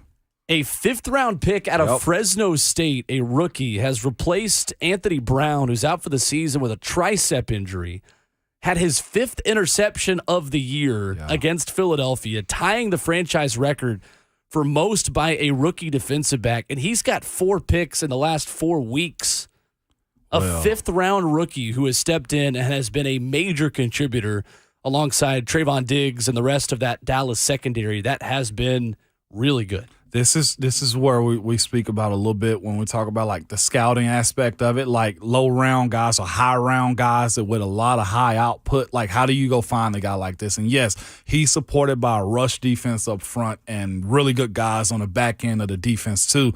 But this is a guy that now has gained so much confidence that moving forward, you'll have a young 5th round guy like him that plays a significant part on your defense for years to come, barring injury, barring a setback. 5 picks, Will? That says, one, they're picking on him, but he's answering the call. At this point, who do you even throw it on this Dallas defense? Like, I really don't want to play this team up because I know there's a lot of hate for the Dallas Cowboys. Everybody hates the Cowboys. I hate the Cowboys. But when it's good, you got to kind of say it's good, man, and it's good right now. I'll start at the middle linebacker, Leighton Vander Esch. Yep. Big old linebacker. This dude is 6'4", 256. He wears the neck roll. Cowboy collar. Yeah. Football guy. Because he's Grinder. had neck issues, though, too. It's kind of sidelined him a little bit in years past. But if I'm not mistaken, he's been available for every game this year, and he's capitalized on every bit of it. Yep. He know how to rush. He know how to cover. He's tall, long, and rangy, man. 6'4", playing middle linebacker. Him and Tremaine Edmonds, I think, may be the only 2 that are that size in this league, and I'm probably off 1 or 2 dudes. Roquan Smith, maybe? Roquan's short. Is he? Yeah, Roquan's quick. not a small dude. No, yeah, but as far as quickness, yeah, 100%. If you look up his size, you let me know. But 6'1", 231. Vander Esch, he's 6'1"? Yeah. I didn't think he was that tall. I thought he was like 5'11". 6'1". But this is going to be interesting if Derek does plays, how Vander Esch actually plays Derek. Big on big when it comes down to filling in the hole with how they're going to play this game. Dallas is also very physical, too. I don't know how to say his name. Osa Odewazua? Sure. Rhett's going to tell me, I'm sure. How about Double O? Yeah, Double O. Osa O. That's what I'm going to call him. Yeah. The D-lineman for the Cowboys. And this is the thing. They got different D tackles that play a really good role for them also. But this guy is quick and he's shifty. He's 3 sacks on the season. One of those guys that could cause fits. To me, I always had issues with guys that were like his size. Like he's like 6'3", 280 or something like that. It's going to be very interesting to watch how Aaron Brewer, if he plays against this guy who's just as quick as he is and about the same size and strength as he is. So I'm watching that matchup this weekend. Also, Dorrance Armstrong. Okay. Dorrance Armstrong. Who's the DN that just got suspended from Denver that was with the Cowboys? Not DeMarcus Lawrence. Golly. But they chose Dorrance Armstrong over him. That's basically how it went, and this year's paid off for him. He's got 8 sacks on the season for him. Long-rangey guys. There is no day off on the right or left side of this team. He plays DN, big-time long-rangey guy. Dante Fowler, another weapon on this team. If I'm not mistaken, former 1st or 2nd round draft pick also. Go Randy ahead. Gregory. Randy Gregory is who it was. Randy Gregory pump-faked him, and they was like, no, we're good anyway. We got Dorrance Armstrong. He pump-faked them on the deal. But also, Dante Fowler's on this team as another rusher. Just depth is what they have. Also, Anthony Barr, a 4-time Pro Bowl guy, is also on this team. He's got multiple sacks on the season. Corner, Deron Bland, as you said a second ago, rookie, 5 interceptions. Pick on him if you want to. The ball's probably going the other way. And these last 2 dudes, man, and there's multiple guys on this defense that you can name. Yeah, Malik Hooker's back there. You see what I'm saying? Like, I ain't even mentioned him just yet. And Hendon's better. And the Hendon hooker, you're right. But these last 2 dudes, all pro guys, and one of them is probably going to be Defensive Player of the Year this year. Trayvon Diggs, Stephon's brother, by the way. Cutest kid in Yeah, I was America. gonna say, he's Has got the a really cutest cute kid in America. If you Yeah. haven't seen the kid, look it up. I'm not lying. All-pro guy with 3 picks on the season. Last year went on a Holy tear. smokes. How many did he end up with Was last it double year? digits or 9? Was it 8 or 9? I thought it was 8 or 9, yeah. Tear last year. You looking it up, Will? But this is the thing about him. 11. He reminds, he was double digits. 11. He reminds me of Peters from Baltimore that played with the Rams also. They will jump routes. Mm-hmm. They will get got on the double move if you got time. And I think he does that because he know his rush is getting after the quarterback. If you're faking in, he's jumping for the most part. Yeah. He gets burnt a lot, man. He does. Very opportunistic when it comes to it. Has some great plays, but also has some bad film out there with double moves. This last guy, Oh, God. Number 11. Micah Aloysius Parsons. It's actually Michael Aaron Parsons. I was going to okay? say, You his were middle name's close, not Moan. actually Close. Aloysius. 2-time All-Pro, 1-time All-Pro, probably going to be 2 times All-Pro this year also. Rookie Defensive Player of the Year by every outlet you could ever name. Smart. Smart dude, understands the game. He talks a lot of trash. He will. He moves around. Why not? He's linebacker, but he lines up at DN, D tackle, inside linebacker, outside linebacker, drops in coverage. Wouldn't you talk trash if you were that good? Yeah, but I'll say this. He did it with a sense of respect. Yes. After the game in the Philly, I recently saw this, was it this morning? He was like, hey, man, I respect what y'all do. I do. He was like, this is just a part of my game and what I do. I'm going to talk trash because that's a part of me. And I can respect the guy that says, you're trash all week long, but when the battle is good on good, I'm going to shake your hand. I'm going to say, look, it ain't personal. That's just how I get myself going. And that's what he did. He's smart. Yeah, Again. he's smart. He's a Penn State guy. Yes, he's a Penn State guy. So, Will, what you got for Micah? I'll put in Kayla? that stat I was talking about. Yeah. So Micah Parsons, 13 sacks, and the season isn't even over with. Dennis Daly has allowed 12 sacks this season. Who are you watching on film this week? Who's Micah Parsons watching on film this week, Kayla? Will we ever see him at middle linebacker? Where he going to line up at? He's probably watching the Washington Commanders next week because he's good this week. I don't know if Dallas Right? is going to play. I don't know if Dallas is going to play all their guys. But they got so much depth that it's not a playoff regardless. Kayla, how many has Dennis Daly given up this year? 12. Yeah, that's appropriate. Dallas basically locked into a trip to Tampa Bay or Carolina in the first round of the playoffs at this point. So Gosh. I got to apologize. Somebody in the chat said the more Ramon talks, the more I know. get depressed. Morris said that, I think. Well, it'll all be worth it when they lose to Tom Brady in the first round of the playoffs. 615-737-1045, the number. Let's get to your phone calls. Coming up next, we'll get to Jonathan, Drew, and Travis on the phone lines. At halftime of the show, Hour 3 begins. Coming up next, Joey Kent at 8:20. Much, much more on Ramon, Kayla, and Will. 1045 The Zone. Oh, my God.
8:01. Good morning. I'm Jonathan Schaefer from the Superbook.com sports desk. One sleep away. Cowboys, Titans, Nissan Stadium, Thursday night football. Means the Titans don't have much time for injured players to get healthy before tomorrow's matchup. Yesterday's injury report based off a walkthrough.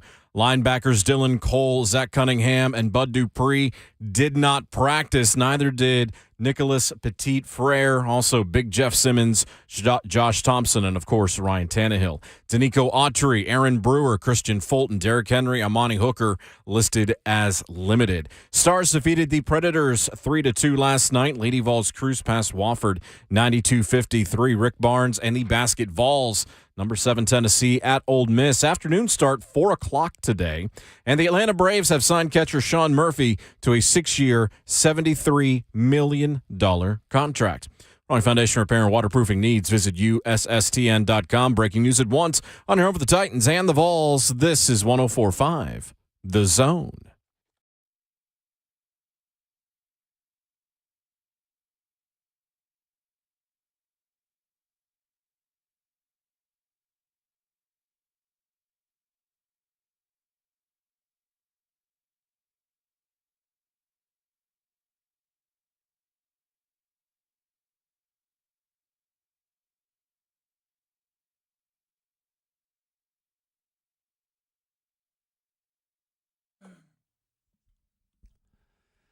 And the show goes on into the second half. It's hour 3 on Ramon, Kayla, and Will, powered by All Four Seasons Garage Doors. Ramon Foster, Kayla Anderson, Will Bowling, and the best producer in the world, Jonathan Schaefer, back in studio. The best producer in the world! In the world. Joey Kent, VFL, coming up in about 15 minutes. We'll get an Orange Bowl preview with him, get his thoughts on the projectability, that's a word now, of Jalen Hyatt and Cedric Tillman to the next level, and a scouting report on what Brew McCoy can do. That's not a real word. To take that next step. It is now. It's not a real It's not a real word. That's not a real word. What? Is now. 615-737-1045. As we get to your phone calls coming up in just a moment, get a little recap of the Vols headlines who have taken their talents to South Beach. Which I will be doing lovely tomorrow in trains, planes, and automobiles. What's the temps down there? Because y'all are going to make me jealous in about 10 seconds. It is going to be in the low 80s. Starting tomorrow, low of like maybe 68, and I think 80 is like 81. Man. Yeah. It'll be a quick trip. I'll be back Monday. Yeah, I'll be back Saturday. Oh, really? Yeah, I'll be back. So I want to spend New Year's at home like that. Your soccer minute for this morning. Oh, yeah, please delight me. My brother and I found a local chapter of the supporters of the team that we cheer for in England. We cheer for who? Arsenal. Yes, my brother and I cheer for.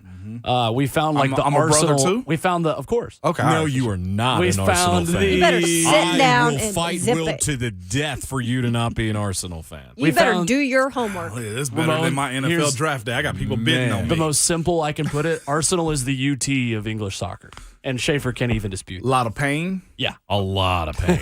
It's the I knew UT that. of English What soccer. Elite in the 90s and early 2000s and haven't really been the same since. Behind one iconic manager / coach, Philip Fulmer, Arsene Wenger. Anyway, and that was talking soccer. But all that Still to not say, allowed to be an Arsenal fan. We found like the Arsenal bar in Fort Lauderdale to go give our business on Saturday, and I can't wait. That's cool. That's awesome. When on what day? Saturday. Okay. Saturday at like 11:30 or 12:30. Heartbroken he can't make I it. am trying to plan this out, man. Brighton on the road. I told my boys the other day they saw the scarf hanging around. I was like, "What? Soccer?" I was like, "Oh, we are now Nashville SC fans." I was like, "Don't get it twisted around. That's I'll right. cut you off." What's the first game of the season again? What day is that? February the 25th. Yeah. Okay. What day of the week is that? That's a Saturday. Wednesday. It's a Saturday. Okay, I thought. So it were was y'all gonna be- going? Absolutely. I mean, I know I Let's am. go. Because I'm going to videotape the entire experience for Ramon. Mm-hmm. Sweet. I'm with that. Moan earlier did the Uncle Phil. We. Nashville SC playing who I think the team on the field is their biggest rival. Who's or that? second biggest rival. New York New City. York. New York. Okay. They play in Yankee Stadium. So maybe Cowboys fans like them too. 615-737-1045. Even really know who their the rival would number. be other than Atlanta because they've been both in the Eastern Cincinnati. and Western Conference. We exclude Cincinnati from everything on this show. Cincinnati got a soccer club? Yes, they do. Barely. Yeah, and it's actually legit. They're pretty good. Oh, they're terrible. Well, they used to be. The Chiefs? Well, back For in being- USL, yeah, yes. Yeah. But their first 2 years in MLS, they finished last. Both of their first 2 years. I'll And tell you something. You get a trophy for that fan base, though. Oh, the it's supporters for them wild. is crazy. Kayla, what else do they have to be proud about? I mean, I know it well. I know. hell. I know. True. Bengals Well, are good. the Bengals. They are good. They do have Joe Burrow now. I say Bengals. Kayla is right, though. Moan They says used to be this. Bingo, hardly know her. At Mr. Two-Tone Blue on Twitter, chiming in. He's cracking himself up right now. Jonathan Schaefer, projectability is a word. It's stupid. Thank That's you, in the Two-Tone. Shout out to I Two-Tone. love how Thank you Will for the had to two-tone make play. sure that he cleared that He up. like me with stuff. You just got to find a reason to be May right. he rest in peace. The Mark Howard in him is strong. Although I will say, I got to get it in right now. I was the winner of the Christmas song contest. You were. Kayla was. Sorry. Yep, you were. And I'm such a competitor. I had to get it out there because I beat Ramon. Kayla, it was rigged. No, it wasn't. Christmas draft. It was rigged. Don't give me I'm getting my that. friends next time to slant the pole. Watch. We had some people responded like, none I of you beat win. you. These are all terrible. It's like, They were well, not you hate terrible. Christmas. so. you Ramon, just because I play barely football beat don't me. mean I'm competitive. You barely beat me. That's all right. I know you did. That's play all right. Football Bert, out Bert here. You defended broke our a- honor broke on a the rule. Lucas Banzika show following us. Yeah, right there. yeah, He he really, did. man, that was That awesome. was awesome. Shout out to Bert. He's probably sleeping in finally. Good for him. Dude's been on. He's a tear probably lately. eating baby food. Yes, he did dispose that too. Man, I just got to sleep, man. Schaefer has the gift of impressions. He does. He does. But I your don't Bert have impression is one of your better I ones. Oh my don't thank God. you. I don't have the tone, but I have the cadence. Yeah. That's half the battle. Those are the two most important aspects of an impression. 615-737-1045 if you want to jump in. Yesterday, Lucas. Bert dared Buck to do an impression of him. And Buck's like, he couldn't go there. Really? At least he knew his limitation. Buck, not the gift of impression. If he knew his other limitation was a purple suit, he should stop Hey wearing it. now. Hey man. Let's go to the phone. He looks 615-737. like Grimace. God. Now, a 1045. much more slender Grimace, to be fair. Yeah, no, I'll Hats tell you off that. to my guy on Buck, that. Buck looks good. Yeah. Looks like credit for that. the Riddler from like an animated episode of the Batman. From back I'm in going to the go 80s. onto a show and be like, Buck, just say, why so serious? I thought we were being nice today. Y'all said screw it. No, go to Christmas is the- over, bro. What are you talking about? Okay, that's real. I mean, I appreciate Ron saying on the show that we all need to be nice through New Time's up. I can be angry and negative and a nice person at the same time. I think that's being a Vols fan. That's right. I'm No, putting on my just glasses. embrace it. No, no. homie. Embrace it.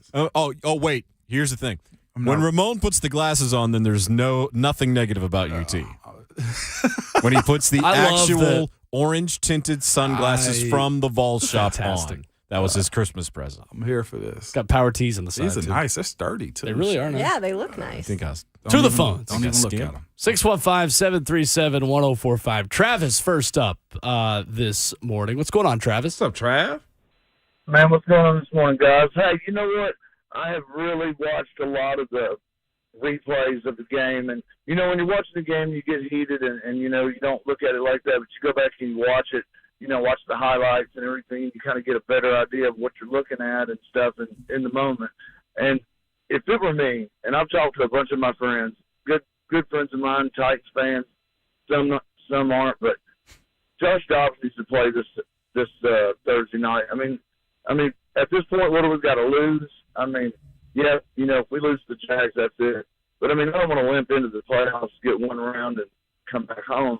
But, I mean, I think let's give Dobbs a shot. I mean, the guy's a rocket scientist. I mean, he's got a photographic memory. He's been here 2 weeks. I think the best one plays. Thank you for the Facts. call, Travis. I appreciate it. I'm with that. I'm not. Come on, Do you Will. think that's even a discussion in there? No. Absolutely not.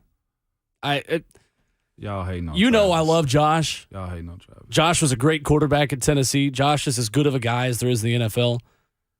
There have been a lot of fans clamoring for a guy that has a career passer rating of 39. Y'all hating on Travis. That's man. 3.9. I'm here. I'm team I mean, Travis. no disrespect. Shut Here up. he goes, DA's No back. disrespect to Josh. I really like Josh Dobbs. Josh Dobbs has played 6 games in his career and is 10 of 17 for 45 yards and a pick. I'm not saying that to disrespect him. I'm saying that asking why fans are clamoring for him as much as I'm seeing. They want Because the old I thing think, back. I think just because they want to see something Yeah. from somebody. Yeah. But you wanted that from Malik Willis, and then look what you got on Saturday. Oh. Fans said the same thing about Ryan Tannehill, saying, well, we want to see something different. And maybe Malik is a better option right now. And then that's what happened. You got to be careful what you ask for with certain stuff. I You do. agree with that. I think it could be worse. What's the opportunity going to look like if Dobbs get it? That's the question you got to ask yourself. What's happening? Are we drawing up plays, or is Dobbs like running the entire All right, offense? can Like, I keep this real for a second? Yeah, go ahead. Who's blocking for either one of them? That's a Truth. big issue in itself. Capital T. That's facts. Truth. TROOF. I mean, I ain't trying to be Yeah. a hater. I'm just saying. No. Who's blocking for them? That's the best point to be made there. Especially in this game, Yeah. who's blocking for? Yeah, Like, that's tough. Is Micah Parsons going candy bar or somebody? oh my God. What is he looking in the mirror and just being like, yeah, I'm going to do this weekend? Yeah, that's right. Double-digit Anytime sacks. Micah Parsons thinks about Right. that offensive line, Micah goes, If Dobbs get in, I'm here for it. I'll say that. I'm here for it. I want to see what it looked like. What was the it was Taylor Lewan, Arizona, to start the season. How many sacks did Chandler have? 5. Yeah. Yep. You think Mike is going to be in that situation? the number. I'm just going to potentially. As a player, Projectability. I would be studying the heck out of Micah Parsons. Legitimately. like he's just in your dreams. Yeah. Nightmares. Let's get one more phone call before we go to break and talk to Joey Kent this morning. Let's go to Jonathan in Smyrna up next. Hey, Jonathan. How y'all doing this morning? Good morning.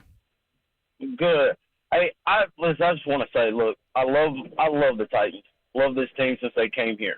But I'm just going to say, tomorrow's going to be a long night. Michael Parsons is looking at film and is going to stay on Turnstile Daily side all night long to abuse that man like a redheaded stepchild. Aaron Brewer's not going to be able to help him out. I don't know what they're going to do tomorrow. And C.D. Lamb, if you saw what he did the other day to Philly's quote-unquote elite secondary, Yeah. C.D. Lamb is going to have a field day come tomorrow night. Those tight ends are going to have a field day. I just pray for a close game, but honestly, I do not see it, especially the way that watching this team over the last 5 weeks, the way they've played. They've played some close ones. But it's almost like last year. Last year, they could beat the good teams. Yeah. They lost to the bad teams and could barely beat the mediocre teams. But this year, they can't even beat the good teams, can barely beat the bad teams, and can also barely even beat the mediocre teams. I don't know. It's going to be a long, rough night. But y'all have a good rest of the day. You too. You too. Appreciate the call. Everybody hurt. Nothing else we can really I add. love when you laugh at the end of that, too. like you're laughing at Everybody hurt. Nothing else more we can say. Oh Coming up next, VFL Joey Kent stops by. We talk Tennessee and Clemson with him and the projectability of 2 wide receivers headed to the draft and one more in Brew McCoy, who is back next year to be wide receiver 1. Joey Kent coming up next, the man behind play number 1, with one segment when we come back. 104.5 The Zone. Everybody hurt. I hate this guy.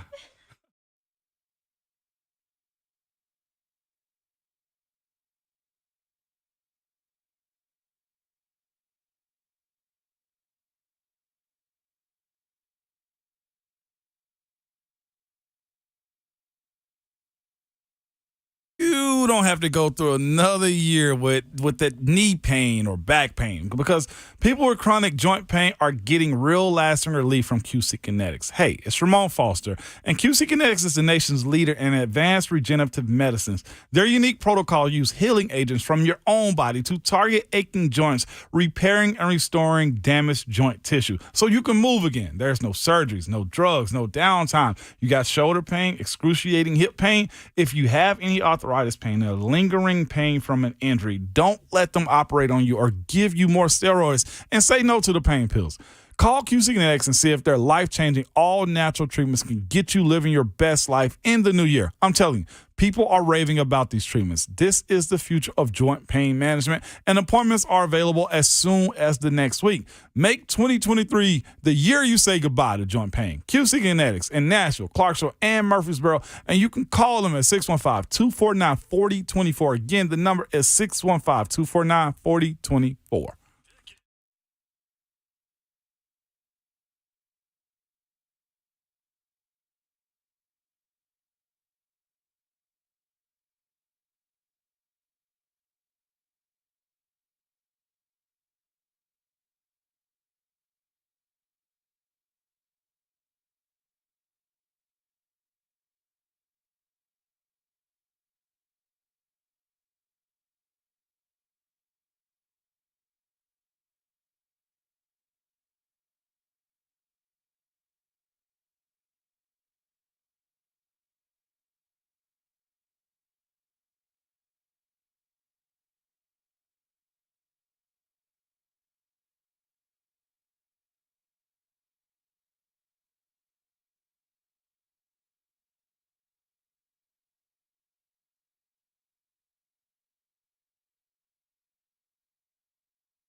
Tennessee and Clemson coming up this week in the Orange Bowl. Warmer weather for the Vols in South Beach. Thank God.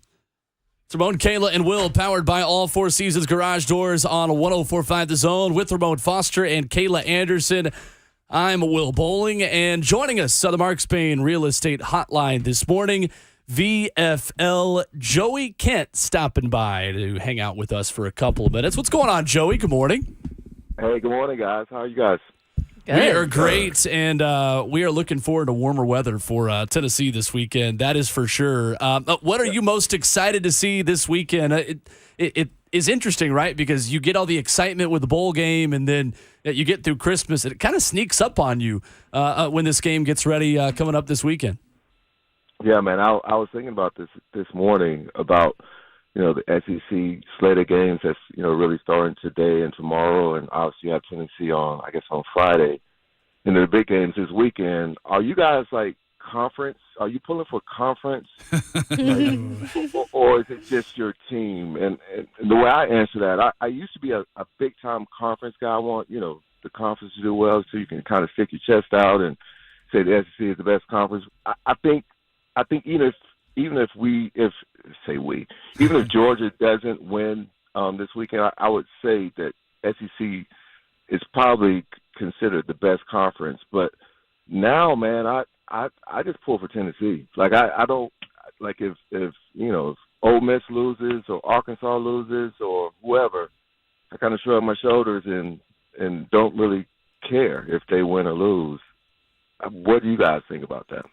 I feel like with the way recruiting is now, and Ramon, you speak for yourself here too, but the way the transfer portal is and Tennessee starting to compete for recruits with Georgia and Alabama, I'm much less of a conference person than I used to be too. Yeah. And I think it also depends on how good your squad is, on who you're pulling for, because I'm sure Georgia fans don't pull for nobody outside of Athens. So with the position that we're in, I say I'm still teetering. Oh, yes, I'm all Vols, but I do want to see Georgia beat up on Michigan. I do kind of want to see what we do in other bowl games and stuff like that. I'm for the SEC because one thing I don't want, I will say this, especially with USC and UCLA going to the Big Ten. Yeah. I don't want to see the shift in powers. I will say that. I kind of want to see the dominance stay in the SEC and keep that standard there. Kayla, I guess you guys are interviewing me. I feel like I'm in. I'm a little different. I'm a little different. The Pac-12's been down the past few years, as you know, and it's definitely been better this year.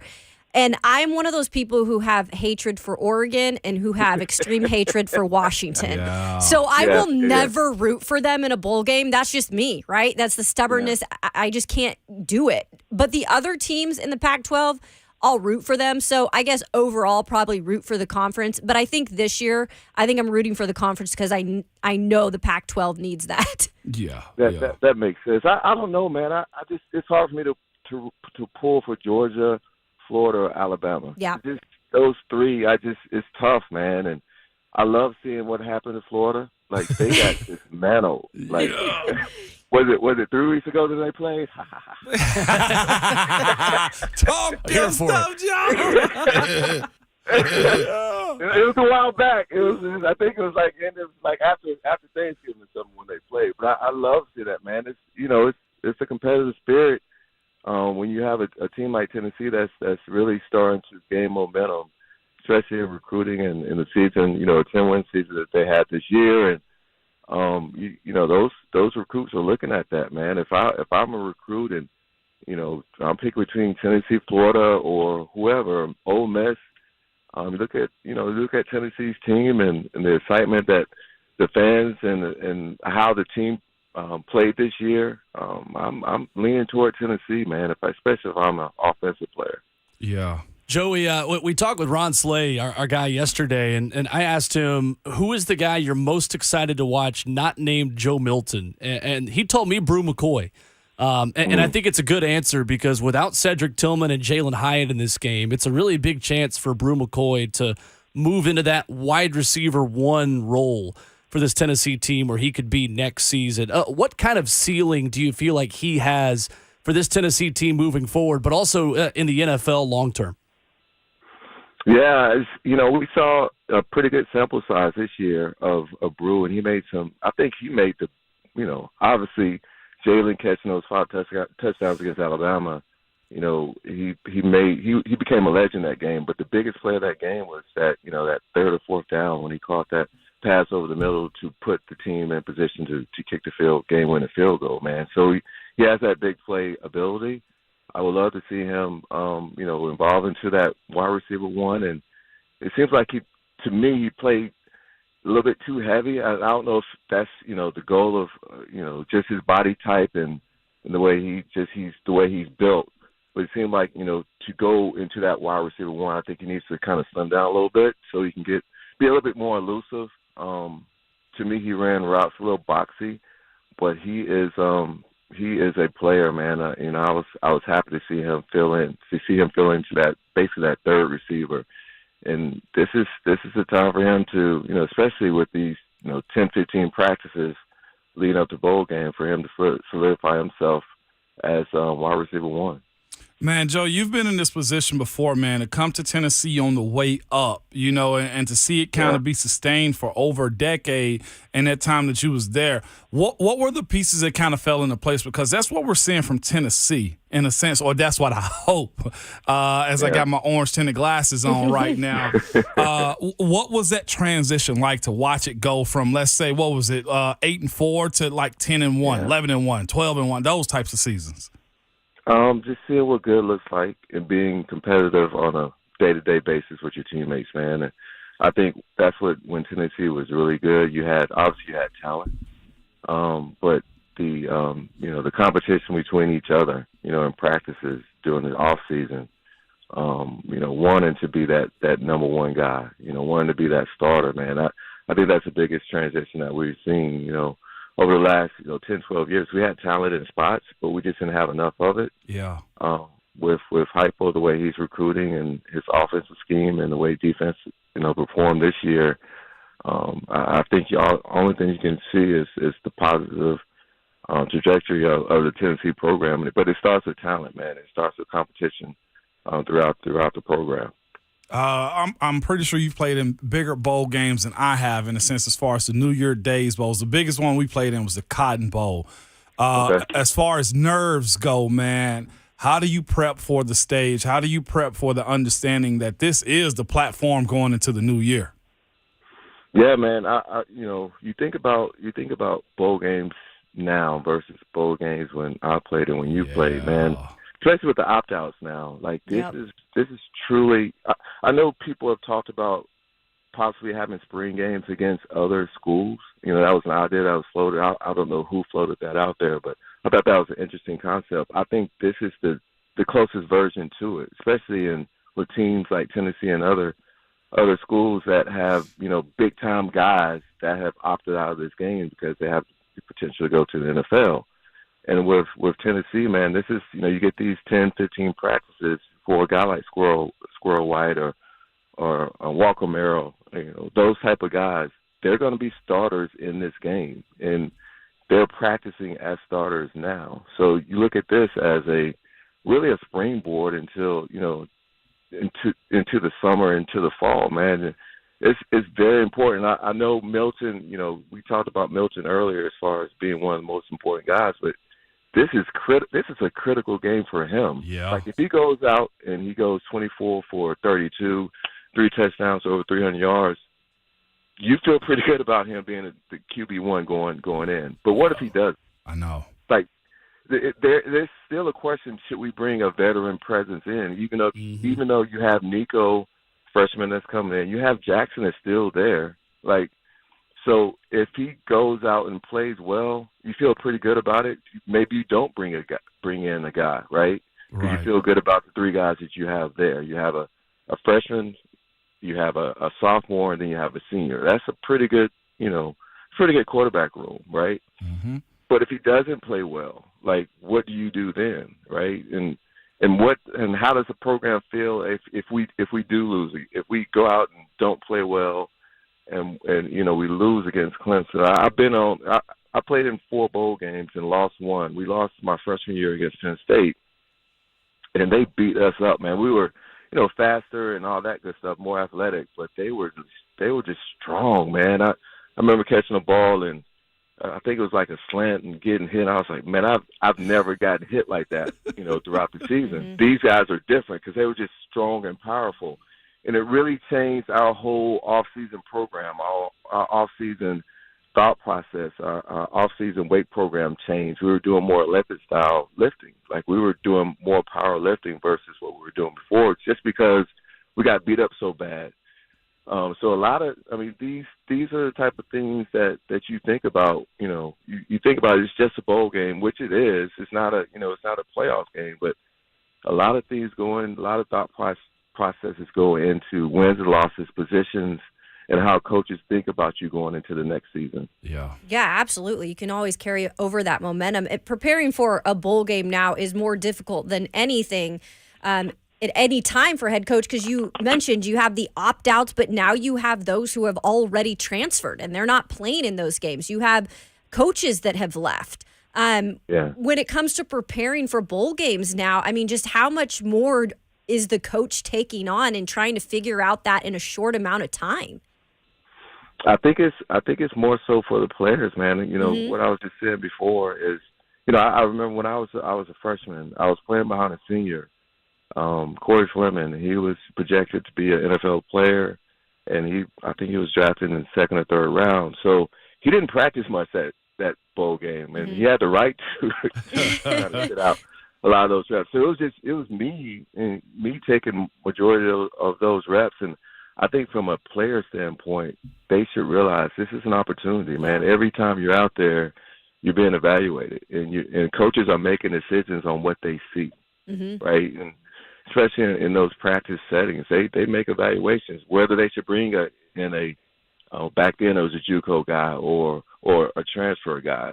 I hope these players understand that, man. That even though this is a celebration and this is a reward for a really good season, you're still getting evaluated, and coaches' jobs are really to replace you. This is their livelihood, so they want the best possible player to play for them. So you got to put good things on film and practice, and treat this as a really important time. Have fun.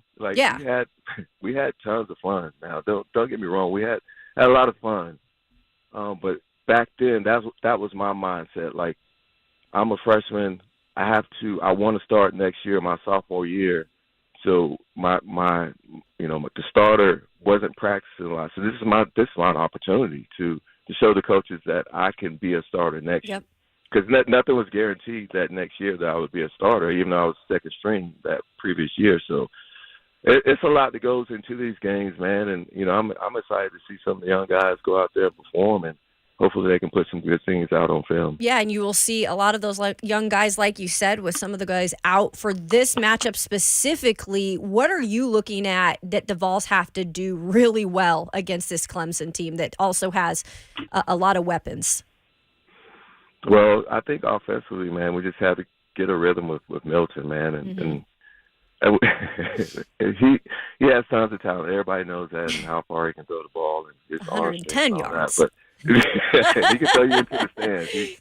I think I've literally seen him throw somebody in the stands last year. But I think for him to take that next step, man, is to create that touch, right, and those intermediate passes that you have to make in this offense to be successful. And from a defensive standpoint, man, we're losing a lot. Banks is not gonna play, and Young, I don't think it's gonna play. So we don't know a lot about the second and third string guys and younger guys, and see how they react to explosive Clemson offense. And there's a lot of pride on the line, man. Clemson has really kind of been that program over the last 10 years, along with Alabama and Georgia and all those other guys. And we lost a lot of players to Clemson over the last decade or so. Yeah. So I think this is important to a lot of people, that we go out and play well. VFL Joey Kent has been our guest this morning on Ramon, Kayla, and Will. And check out that legendary play, also Joey's company that has these awesome prints of X's and O's of iconic plays. I got my dad a framed picture of the 5 Jalen Hyatt touchdowns against Alabama. He absolutely loved it, Joey. So you're doing great stuff, and always appreciate you making some time for us. I appreciate it. Hey, Ramon, I still got to get you the Pittsburgh print. And Kayla, I do not have a Washington State print, so you need to give me an idea. I will. Give me a legendary play, please. It's probably going to be Leach and Gardner Minshew. Something of them, yeah. I like it. Okay, Joe, I'm on it. I want one, but it's got to be all offensive linemen. Look at him. You are the Oh, my God. I think I can do that, man. Give me your legendary play, Ramon, and I will 100% do it. I legit got one, though, Joe. I promise you. I'll send it over to you. You got to be pulling or something. Oh, you know it, Joe. There's no routes to any of those on the See, Joe, that's the point right there. I'm trying to help you expand to a different market and say something. There ain't no routes. No, screw the route. We want to see the run lanes. Goodness. I want to see. I want it. If you tell me to play, draw it up, I will 100% do it. You know what? Some pulling guards. I promise you. Oh, I cleaned this guy up so good, Joe. It was so good. Joey, I can design it for you. 5 X's. We're done. Yeah, We can move on. It was so good. Coach Munchak, the Hall of Famer, said, Ramon, you need to carry this picture around with you and just sign it for people. I'm camp going, It's Ramon. going real good. We have to go to morning. break because he will keep doing this the rest of the show if we let him. So, Joey, man, we appreciate the time always. Thanks, Joe. Thanks, guys. Thanks, Joe. Have a good one. There's VFL Joey Kent hanging out with us this morning on Ramon, Kayla, and Will. Coming up next, the video sweeping the nation that Kayla referred to of Joe Milton that Clemson players got the chance to respond to this morning. It's fantastic. The Clemson response to Joe Milton throwing an orange that might land in 3 to 5 business days. That's next on Ramon, Kayla, and Will, 104.5 The Zone.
It's Ramon, Kayla, and Will, powered by All Four Seasons Garage Doors on 104.5 The Zone. A little Mac Miller for your Wednesday morning.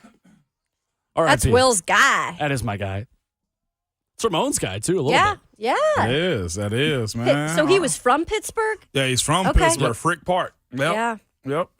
He is. So I retweeted this morning from the Orange Bowl press conference of the video that's sweeping the nation is Joe Milton on Vol Football. And Tennessee social media does a really good job of how far can Joe Milton throw an orange. Yeah. Go watch the video if you haven't, but the answer is 110 yards. Yes. 110 yards is how far he threw an orange, yes. It hit like the back of the facility. Like it hit that black gate where Stokely is. Yeah. The artist formerly known as Gibbs Hall. Yeah. But it went over the receiver's head, right? You joke, but his calling could have been baseball for real. I know. So I'm just going to ignore Schaefer's rude comment. Schaefer's rude? rude? The subtitle of this show, ignoring Schaefer's rude comment. Will said that he threw the orange 110 yards, and I said yes, and it went over the receiver's head. You did say that. Well, and somebody said 100 yards, and he corrected and said, actually, it was 110. So Clemson defensive end KJ Henry this morning asked about it. This was from David Ubben, our friend from The Athletic. Said, Joe need to be in the outfield, bro. Said QB is cool and all, but we all saw Aaron Judge just got paid. You hit a baseball 2 out of 10 times and you throw somebody out from left field, I might be Joe's manager. We got to talk. Well, from what I learned, the right fielder is the one with the cannon, so he's right fielder. Or you could be Kyler and get that check and then just play Call of Duty. Yeah, that's right. Oh, God. You think Kyler has gold camo unlocked yet on Call of Duty? Baby Yoda. Why do we got to talk about Baby Yoda? I shouldn't make fun of the guy that he's hurt now, but... by the way, too, I can officially say it since we're in that mode now. He's kind of cleared the way for it, too. Shafe, can I get the announcement horn real quick? Wow. Here we go. What? Okay. Can we Breaking sports news on 104.5 The Zone. Big day for our guy this past weekend, Ron Slay, man. Oh, that's right. Yeah. Yes. If you like it, then put a ring on it. If you like it, put a ring on it. Absolutely. What? Ron Slay got I literally engaged. talked to the guy yesterday. I didn't know this. Yeah, got engaged, man. Only reason I'm saying because he said it on their broadcast, too. Our guy got engaged, man. It's breaking sports news. This is so surprising to me. Pissed down my leg. Oh. Yeah. Shout out to Chris, man. Chris is such a beautiful person. If y'all have met Chris, y'all understand she cares about everything and everybody, man. Those two together are a dynamic duo. They've been together. That is a partnership right there. They just solidified it with the engagement ring. Congratulations to my brother. And now officially, she's been my sister. But Chris, man, that's beautiful. So congratulations, man. Yeah. Love it. Shafe really didn't know. No. You had no idea? I mean, Slay kind of told us off air yesterday. Yeah, he did. But we didn't go on. We let him do that on his show. Yeah, wasn't going to step on his toes. Man's locking it down. Yeah, I just told him. I was like, man, one of his knees was a little ashy on Christmas Day. And it took me a minute, man. I'm not going to lie. What are you talking about, It took me a minute. It did? Yeah, I was like, our knee got a little ashy, man. I love it. Oh, now he mad at me for having a day on him. Wow, Savage. You just Ron having Slay a day, always huh? lurking on 104.5 The Zone TV. You can chat with us and him on any show on YouTube, 104.5 The Zone. That's a beautiful thing, man. Sorry, Mona, I was on the phone. No, I had no idea. You really I had no idea? talked to him for like 15 minutes yesterday. I had no idea. Get out of here. Well, I mean, I was, in Pennsylvania, otherwise known as 1985. I didn't know. You had the big black block phone, I mean. Dude, I used to have that. Did you really? Yeah, my dad had that big cellular one. Mine dad, too. Yeah, that big car phone. Yeah. That basically, like, you didn't need to have a pistol under your seat. You could beat somebody to death with that thing. It was so cool, though, wasn't it, to have that? You thought you were so bad. I know the face you gave me. You got to remember, the other three people on this show have lived a vastly different life than you have. Yes. Easy. Very true. Easy. Not saying anything it's not true. The pager phase, right? I still don't understand how people communicate it like that. Like, what if you don't see the pager and then it's like a real emergency and you got to wait like minutes or an hour to get a call back? Like, that's a different life. Pager life was a different life. Setting up parties with the pager life was Setting tough. up parties in high school. Straight as up. a freshman. My girlfriend, my best friend, she had the pager. See, here's the thing. We had to be a man. much more trusting culture back in the day because there was a period of time where you answered the phone and you actually didn't know who was calling you. You think I'm a trusting person? Yeah. I didn't say you were. That Exactly. actually had nothing to do with you, but okay. Yeah, Cool. bag phones. No, I I'm just never saying, knew the real just term for it. Back in the day, it was just like, oh, somebody said they're going to be there and you can't call them on the way or whatever. Things were, Yeah, that's true. It was a much different time. You had to carry change around. Yep. You just have to do that. Some phones were like a quarter, some were like a dime. You like looked into the distance. You're like, we had to carry change. I know. For Which I didn't Or- even have back then either. So. Or you would do what Never I would do with the changed. collect call when you'd make the collect call and it would call my mom and this call is from, hey, I'm at the store, come pick me up. Oh, yeah. Do you accept the charges? She'd go, no. That's so funny. We're good. That's I've fantastic. been there before. You've caught a Greyhound before, too? What's that? Shay, you've caught a Greyhound? Oh, yeah. I've caught a Greyhound Remember where the before. Greyhound bus station was right downtown off Demumbrian growing up? Yeah. That has since changed, too. Yes, you it ever has. called a Everything Greyhound? That's Taylor? changed like twice. Yes. I've got the back of a cop car. What? Not the What? Greyhound. Same thing. Kayla. Same thing. Kayla, baby. just Story for dropping, another dropping time. stories we have to tell at the Now, end of I the didn't segment. go to jail, but Man, I was in the back of God, this offseason's going to be so great. It Just is. can't wait. I'm just like, really, Kayla? I Q's said and a K's bus. is going to go back to us asking Kayla questions about her Back in the social life. day. Not the paddy wagon, Kayla. The bus is what And- we were asking. Man, Hell. it was so not funny, but Yeah, It is clearly. now. it wasn't. I wasn't putting anyone at harm. Let me just make that clear. Yeah, I've caught a Greyhound a few places. You're only too, saying that by because of the the way. statute of limitations. Open Double case. jeopardy. What is, we're fine. Oh, yeah, whatever's we'll find. 615-737-1045. Rhett Bryan joins the mix when we come back. Little scout meeting Wednesday with Rhett B of Titans Radio. Four's up. Around Middle Tennessee. This show gets better in the fourth quarter. Coming up next, Ramon, Kayla, and Will, 1045 The Zone. That's what she said.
9:01. Good morning. I'm Jonathan Schaefer from the Superbook.com Sports Desk. One sleep away. Cowboys, Titans, Nissan Stadium. Thursday night football, as the big voice guy just said. That means the Titans don't have much time for injured players to get healthy before tomorrow night's matchup. Yesterday's injury report, an estimation based off a walkthrough, had linebackers Dylan Cole, Zach Cunningham, and Bud Dupree as did not practice, along with Nicholas Petit-Frere, also Jeffrey Simmons, Josh Thompson, and, of course, Ryan Tannehill. Danico Autry, Aaron Brewer, Christian Fulton, Derrick Henry, Amani Hooker listed as limited participants.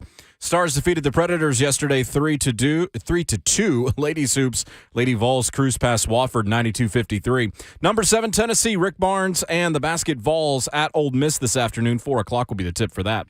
And the Atlanta Braves have signed catcher Sean Murphy to a 6-year, $73 million contract. Wrong Foundation Repair and Waterproofing needs. Visit USSTN.com. Breaking news at once on your home for the Titans and the Vols. This is 104.5 The Zone.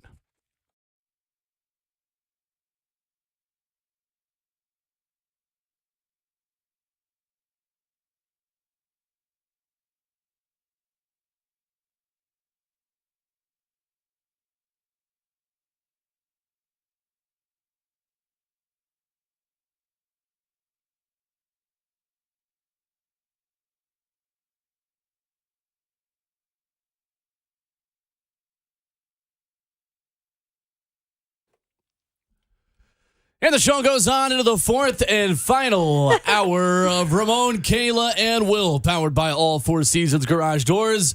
Full house today with Ramon Foster and Kayla Anderson, made possible behind the glass, but not the second or third best, not even the seventh or eighth best. It's the best producer in the world, and his name is Jonathan Aloysius Schaefer. The best producer in the world. The world, Craig. The world. I'm Will Boulding, and joining us for the final hour this morning, as always on Wednesdays, the executive producer of Titans Radio, Rhett Bryan, in the building. Good morning, The Rhett. Indianapolis Colts. Yep. That was a Freudian slip, but it's worked. It has. It's worked. That'll stay forever in the soundboard. They've been playing cheeks, so there you go. Man, I tell you what, they look so bad on Monday night. I mean, at one point, Nick Foles had any pass over 10-plus yards. That was an interception. Yeah. I mean, wow. Yeah, it was. Good grief. It was bad. That's all you can say. It was bad, man. I hate it for the everybody's players. feeling bad about the Titans right now. Man, you don't have to look very far to find somebody else who's got it worse off. You think Saturday is in the running for that job still? No. Exactly. Does he want Thank you, it? Buck Laughter. I would much rather it be him than D'Amico Ryans, that's for sure. Yeah. Mm-hmm. Yeah. But yeah. Nick Foles has thrown another pick since the show started this morning, so it was that bad the other night. You know, I was surprised that D'Amico Ryans didn't get the Texans job, considering that's where he was drafted. Mm-hmm. Yeah. And played very well there. There's that coaching carousel is going to be interesting this offseason because this year he gets a gig. Yeah. Eric Bieniemy finally gets a gig. I mean, there's some candidates out there for sure. It is. I saw Mayo trending again yesterday. He was Gerard. on my Really? Yeah, Gerard. And then I TFL? clicked on his name just to see it. There's a bunch of Patriots fans like, we cannot afford to lose him. I was like, you know how your friends do stuff? Like, well, I didn't realize my dog was doing it like this. You know, it's like it was just a roommate. He's legit. I didn't realize he's it. a Like legit- it was that notary. I mean, it was that everybody knew about it like that. So shout out to him. We'll see where it goes. That was a weird process because of the former Texans they were talking to. Josh McCown was another guy that had as good a shot at that job. Oh as my he gosh, that's Well, right. this is when Jack Easterby was still kind of helping run the show, and they kicked him to the curb. And If you call it Texans. running the show, yes. well, I mean, operating in a Or the you know cult. what show. He was running it somewhere. Speaking of what okay, Texas coaches, also the Lipscomb situation, Witten chose to stay in Yeah, Dallas. that's right. Yes, he did. Jason Witten. He chose. I thought that was a done deal here to Lipscomb. Man. Well, Yeah, and a we lot were of talking about reports that. were that it was. Oh, and wow. then nope. Let me ask you something, Ray. You're in tune. Will, you're very much in tune to it. You and Lucas with y'all Friday showdowns that y'all do in high school. Friday showdowns. I know I'm wrong on the name. But in general, for him to get for him to stay at that Dallas high school, and I know Texas football is huge. Do you think there was like a pay increase in this situation, like SEC football coaches? Are we at that point in high school? In Texas high school football, I know, somebody come off that oil money and said, "Hey, here, we got a little envelope for you here." Yeah. It's that serious now. Yeah. Let me answer it this way. The first time that when I was started traveling with the Titans, and first time I went to Dallas to play in the old Texas Stadium, this is 20 years ago. And we're driving to the hotel, and I'm like, what college is that over there? And a guy, he was laughing. He goes, that's a high school stadium. Yeah. And I'm talking about it was as nice as like what MTSU plays in. And I'm like, goodness. What? You got So to answer your question, yes, there's a pay increase. Absolutely. And a couple of old boys ponied up some money and said, hey, listen, we'll just skip the poker game for a couple of weeks. Let's give him a pay bump. My mouth is open right now. Like his mouth dropped for real with me to even think about that on that level. Because I think back to my high school coach. Heck, it was trying to wrestle up whatever you could to get going. Yeah, you know? He's mowing the grass, mowing the field, and doing, hands on everything. But yes, there are levels of that. And in Texas, for sure. And for me, I was thinking, like, Witten wasn't wrong in even considering, because he'd be a GAWD god here, but he's also big time in Dallas also. So, I can see why the need and want for him to be there. Sure. But no, he would definitely be a rock star here because, I mean, he played ball at Elizabethton, and, he's an East Tennessee guy. But that's really a thing. That took me back, Rhett. Well, like, Kayla, I'm considering. I mean, I've seen some high school stadiums in Texas. I'm like, wow. I mean, just looking at one website, there have been 20 games in Texas high school history that have had official attendances of 40,000 plus. Like, that's incredible. There it is, right there. That's what I'm talking about. School game. Allen and Pearland in 2013 Texas State Championship at Jerry's World, 54,000. I think the Tennessee record was Brentwood Academy in Riverdale in 95. I believe it's 38,000 or 35,000. Between who and who? Brentwood Academy and Riverdale. And Riverdale of Murfreesboro. You had 30-some thousand? Yeah. Okay. Do you know the significance of it? You know the significance of who was playing? It was before the public-private split. So that was one of the best. And probably a battle of undefeateds at that point. Yeah, that was Gary Rankin. This is when Gary Rankin was, before he went to Alcoa and all that up in East Tennessee, he was the head coach of Riverdale because in the Battle of the Borough, the old Oakland Patriots didn't do too well in that window of time. Gary Rankin was real deal. Those were the games that created the public-private split in high school football in Tennessee.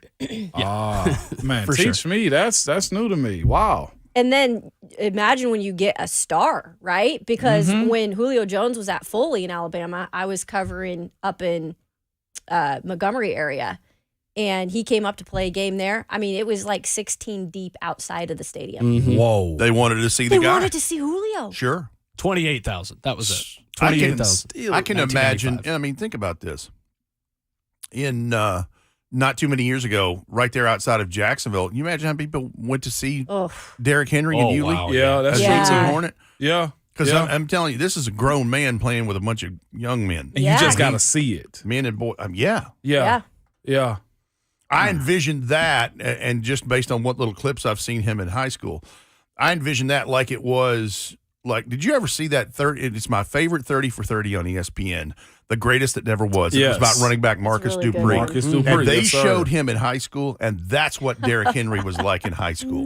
A man playing with a bunch of boys. Yeah. A man. Full-grown crazy. man. And did he play safety too? Yeah, Derrick, yes. Which is It's ripping crazy. necks off. I loved his quote a couple weeks ago saying, I probably could have been a decent defensive end, but glad the way it worked out. Just nonchalantly. Yeah. Talking about those days. I say time and time, I commend his coaches, because most coaches I know was going to put them at defensive end. Sure. There's no way. Maybe middle linebacker. Defensive end is where Derrick is going, you out of your mind, think you finna run this ball. And then you see his speed. That get off of the corner. Oh, my gosh. Ooh. Pretty cool. Boy. Love Yeah, I just had to bring that up because we were talking about the coaching stuff. That's why. Yeah, that's interesting. That was a good little path we went on. That was a cool little path right there. Well, Rhett, it's certainly a different dynamic to this Cowboys-Titans game versus the last time the Titans were in that stadium, and you had Kevin Byard dancing on the star and a memorable Monday night experience. Jonnu Smith with a big touchdown that night. I remember it well. Yes. And here's what we have. First of all, Dallas with the battle that they're in the NFC East division with the Eagles, which they beat them last week without Jalen Hurts. I fully expected them to play all their dudes, and so we're talking about just a gamut of talent. Whether you're on offense, talking about Dak Prescott and how well he's done, and CD Lamb is the slot machine that makes it work. Noah Brown is contributing left and right, and we haven't even gotten to the two-headed monster that's the running backs, which I said weeks ago on this show, on y'all's show here, how well that they have learned how to use both of those backs and their skill sets, and it's clear because, you've got Tony Pollard knocking on 1,000 yards, and you've got Zeke Elliott in the 900-yard range and lots of touchdowns, and we hadn't even talked about Tony Pollard out of the backfield, and then the defense, which is what everybody's going to be watching, number 11 and Micah Parsons and what he's done. He's the only player in the NFL this year with 6 multi-sack games. Six. Yeah, he's got 6 of 1.5 sacks or more, and leads the clubhouse in that stat. So we'll get into all those numbers in this long segment, I know, but so you've got that, and then you've got the Titans knowing that this game means nothing to them because it's out of conference, and knowing that everything is going to ride on Jacksonville next week, whenever that is, whether it's Saturday or Sunday. Is that tough, do you think, as a player, though, that has such a competitive mindset? Like You mean KB, like Derrick Jeffrey Henry? Simmons. Yes. Yeah. Derrick Henry, to be like, maybe I'm not going to play in this game? And to be as angry as he Yes. is about the recent fumble issues and trying to correct that so much that he took the red sleeves off the other day. I can't imagine how angry he is right now and at the prospect of not playing in that game. No, I can't even, my mind doesn't even think like that. 'Cause you got to wait on that response. That's right. And that's what sucks about it. Delayed gratification is an old school thing, and it is an art form if you can accept it. Man, and that's because everybody wants something now, right? Like right now. Coming up next, we dive into the Dallas Cowboys with the executive producer of Titans Radio, Rhett Bryan, taking a look at the offense and the dynamic pass catchers helping Dak Prescott return from injury, but a defensive secondary that is homegrown and is dangerous for this Dallas defense. Rhett Bryan with us in studio on Ramon, Kayla, and Will. Scout Meeting Wednesday continuing on 104.5 The Zone.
Fourth and final hour of the show on Ramon, Kayla, and Will, powered by All Four Seasons Garage Doors. Full studio this morning with Ramon Foster, Kayla Anderson. I'm Will Bowling. Rhett Bryan hanging out with us. Jonathan Schaefer, our producer. So talking about this Dallas Cowboys From team. 1976, it's Electric Light Orchestra, There Do it Ya, featuring the vocals of one Jeff Lynne, Yeah. who would become one of the traveling Wilburys on 104.5 The Zone. Sorry, I interrupted. Nothing else I even need to say. That was nice. History, Red B. That's nice. You can always interrupt me with that. We even had Tina that he brought us today Tina with Turner. Brian Adams. God, I love Tina Turner so much. Man. Nutbush. Nutbush. Have y'all ever rolled past Nutbush? That's literally No. going to my hometown. You see it, and then it's gone. I thought you were talking blink, about a you nut miss it. roll. I was like, what? No, Nutbush, No, Tennessee, where Nutbush, she's from. Tennessee. It's an incorporation, is it? Miss Anna Mae Bullock. Anna Mae Bullock. I was today years old when I learned that was a place. On Nutbush is a real, it's a I believe incorporated little. Did you know her incorporated town. name? Anna Mae Bullock? That's her given name, Anna Mae Bullock. I did not know that. Oh, yeah. Anna Mae? Yeah. That's Keith's mom? Anna Mae Bullock. Nope. It might be related Oh, yeah, in this right. world. You never know. We'll see him tomorrow. Anna Mae. Yeah. Nutbush, super small. I was riding past That's it, not cool. even realizing it was Nutbush, Tennessee. Like, legitimately, you see it, home of Tina Turner. It's the Tina Turner Highway down Highway 19 going towards, that's Wow. the road I take going home, Highway Nice. 19. It's Yep. basically like a little unincorporated community kind It of is. thing. Yeah. I've never actually ridden into the There you town, but you see it. She ain't got no big billboard or nothing. It's just like Tina Turner Highway, Highway Yep. 19. Add that to our list of. Highway 19, where the people keep the city clean. Oh, Nutbush. Nutbush. you go City on right limits. Yeah, absolutely. He knows. Look at Ramon exercising his vocals this morning. That was a small little taste. Y'all pay for the rest. Y'all pay for the rest. That was back. No, thank you. I got a new single dropping this weekend. You got to buy it on Apple Music. It's like Michael after Michael and Carol break up in the office, and he's sitting in his office. Touch my heart, touch my soul. Dwight comes in and goes, "Michael, why don't you just buy the whole song?" He goes, "I just want a taste." Doesn't buy the whole song. He just keeps playing. On iTunes, you could go on iTunes and you could buy the song for $129, or you could just play the preview. And Michael just play the preview. Yeah. Touch my heart, touch my soul. I hate that song. That is so depressing. So was that Ramon's best performance, or was it this? Everybody That's legendary right there. For me. All right. I love that. I'm with Kayla, though. The laughter at the end of Everybody Hurts. the You doing best. REM. And the laughter at the Everybody hurt. He couldn't even take himself seriously. Sometimes. Sometimes.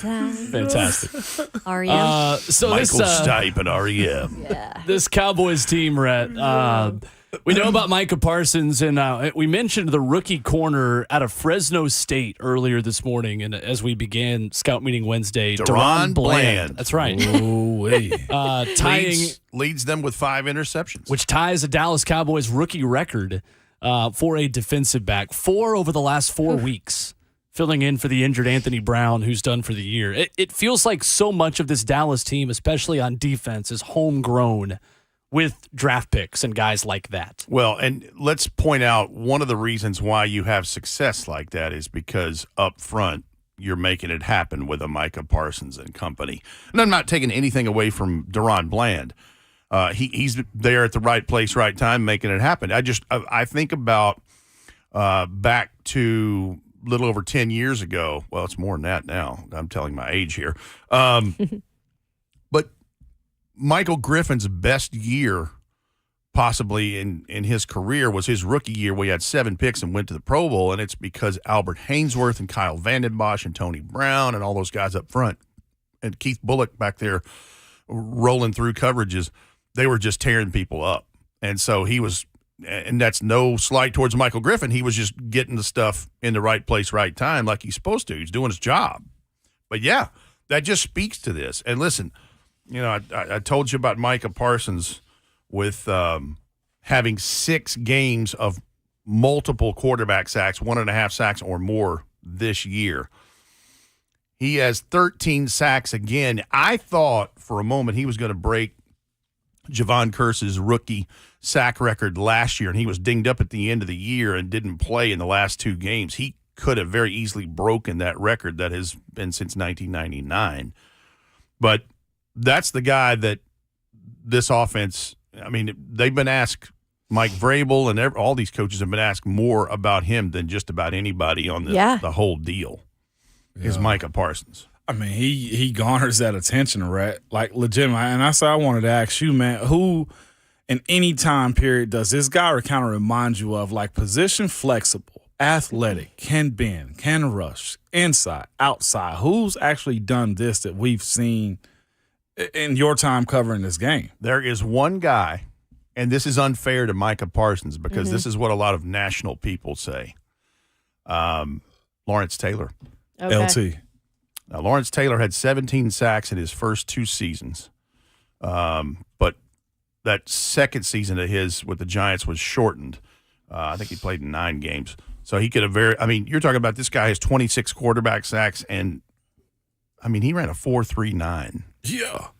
And, you know, he's so fluid. He can move in and out of everything. And he's somebody that, like Lawrence Taylor, you had to watch on every single down that he's out there with that defense.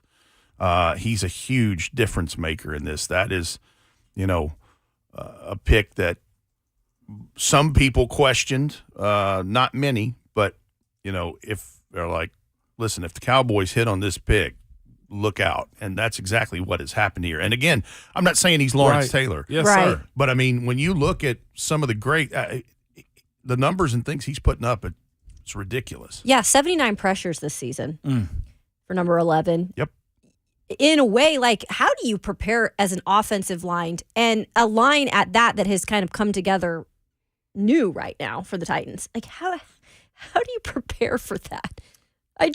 Somebody better be getting rid of the ball quick. That's all I can say. That's all I was going to say. And that's, you know, and I worry for Malik in that because how long he is holding on to the ball. Because, you know, while the game is slowing down for him, it is not slowed down to where it needs to be yet. And in his defense, with new guys up in that formation in front of him and that group, you know, they're still trying to get it together and find their way together.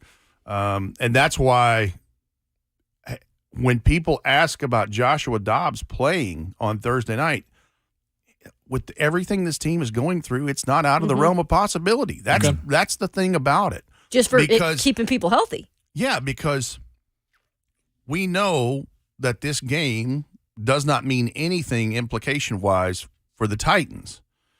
And you got to have enough dudes to get out there and try to salt away another division crown in Jacksonville in Week 18. Yeah. There's a greater cause to this. I mean, think about this, because you've been at all those availabilities this week, Kayla. How many times has Mike Vrabel been asked about that and who may sit, who may start, whatever, and he's actually entertained the question. He did not dismiss it, right? Which tells you factually that this game really is no bearing on their future, basically, and that Week 18 is for the whole bag of marbles. All of it. That's the goal. So that tells me where we are. Now, does Joshua Dobbs, does he play or start Thursday night? I don't know, but anything's possible now. Because do you take the chance of getting Malik hurt? Do you take the chance? I mean, we don't know whether you're going to get Ryan Tannehill back in Week 18 or not. Yeah. You know, it's been reported he's had that tightrope surgery in Birmingham to try to accelerate this high ankle that he's been dealing with. I mean, time will tell for sure. We're going to know here pretty quick, like tomorrow night. So, but, you know, I look at what I think they're just going to try to get out of this game alive. Sure, they want to win it, but look at what's stacked against them. And I'm not saying they can't do it. It's just I'm looking at the numbers here, and my goodness, it's ridiculous what this Cowboys team is doing. Yeah. It is, and when you talk about Mike Vrabel and some of the answers that he's given, you know, we played Rhett earlier this morning, the quote about him just talking about battling through the adversity and just being consistent and being the same every day coming into the facility and coming into practice. It's crazy to think that for a guy that is really a first-time head coach here, obviously, this is uncharted territory for Mike Vrabel in a lot of ways, and bringing a team out of a stretch like this.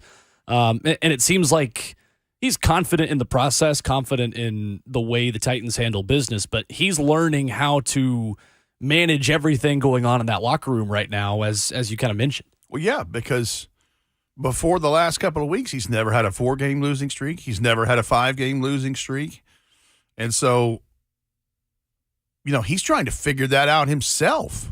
I'm sure that he is, using applications of things maybe he never even thought about, because you're just trying to figure things out. And clearly there's frustration in the building and there's anger in the building, because who wants to lose 5 games in a row? And with the competitive spirit that goes along with that. But, yeah, I can only imagine what he's going through and trying to keep everything together, knowing that at the end of the day, and you heard him speak of it in a positivity that I hadn't heard in a few weeks at that availability yesterday that Kayla, you and I were at that. Yeah. He's like, we're excited. We still have a chance to accomplish what we wanted to, and it's because they did what they did in the first part of the season. Mm-hmm. They still have a chance to go to Jacksonville, win the AFC South Division for a 3rd consecutive year, and then come back home and host a playoff game. That's what it is boiled down to, and so the goal is still in sight. Certainly is. And you mentioned the Dallas offense and the group that the Titans have to stop Thursday in order to just gain that momentum going into Jacksonville. I wanted to ask you about a guy we talked a lot about in the draft process, Rhett, and rookie left tackle Tyler Smith out of Tulsa. And this guy that has been a guard, he's been a tackle, playing left tackle for this Dallas team, that it seemingly the faces change and the names change, but when you talk about the Dallas Cowboys, you almost always begin the conversation on offense with the protection that Dak Prescott has up front.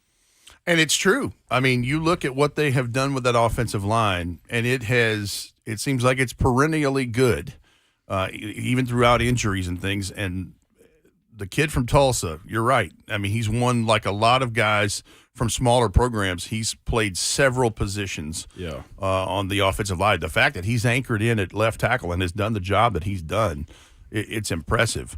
I mean, you look at Dak Prescott's numbers. He's completing almost 70% of his passes, 2,450 yards in a shortened year, 20 touchdowns, 12 interceptions, but still, he's got good numbers there. And it's clear that the offensive line's doing their job with what they got on the ground. Zeke Elliott, 829 yards, 4.1 a carry, 9 touchdowns on the ground. Tony Pollard, 988, 5.3 a carry, 11 rushing touchdowns. And Pollard, 39 for 371 and 3 receiving touchdowns. And then the one that'll keep you up at night is CeeDee Lamb. Yeah, buddy. 91 for 1,207 yards, 8 touchdowns, 13.3 a catch. He leads the NFL with 759 receiving yards out of the slot this year. And his 54 receptions while lining up in the slot are second. We haven't talked about Dalton Schultz at tight end, who's had a nice year. Noah Brown, who has become a threat in this. So there's weapons all over the place that they have to guard against. But you're right. It starts with their offensive line. Another guy on the other side of the ball, Rhett, and I know you always find the nooks and crannies of good things when it comes down to looking at these teams, but Dorrance Armstrong is also a guy that can create havoc on defense for them too. Like this is a no plays off type of game for the guys that are involved in it. And it could be a great platform for you moving forward. If you take on this challenge well, even in a loss, you can still find ways to play well. And I think both these tackles this weekend really got their hands full on both sides of the ball. They absolutely do. Yeah. I mean, the trench battles in this, a lot of it's decided every week by those kinds of things. But, yeah, I mean, there's all kinds of things to watch in this. And look, the one thing that I think cannot be emphasized enough is the special teams phase of this, because we've seen, look at how much Ryan Stonehouse affected what they did last Saturday. Yeah. Right. And kicking just a brick in a new K-ball. He had 6 punts for 301 yards. Mm-hmm. And the reason I bring this up, the Cowboys kicker is ridiculous. He is. Oh, He's my 33 goodness. years old, came in as an undrafted free agent in 2013. Brett Maher, 9 of 11 on field goals of 50-plus yards. And if you go look at the numbers, emphasis on plus. Because, I mean, he's hit some that are around 60. Yeah. And hit them well with plenty. I mean, could have made, one from 64, 65, whatever. So field position, huge in this thing. Yeah. I guess the silver lining for all of us that are going to be at the game is mid-50s and maybe a shower. Stark contrast to what we had last Saturday. On Saturday, right? So I'll take that all day long. Praise God. I'm looking at some. I ended up looking at their official depth chart, and I pointed to you on about what I saw. Yeah, right? I saw it too. I was trying not to. We're talking about the run game. They got a kid out of Kentucky, man, Quinn Bohanna, that plays D tackle for them.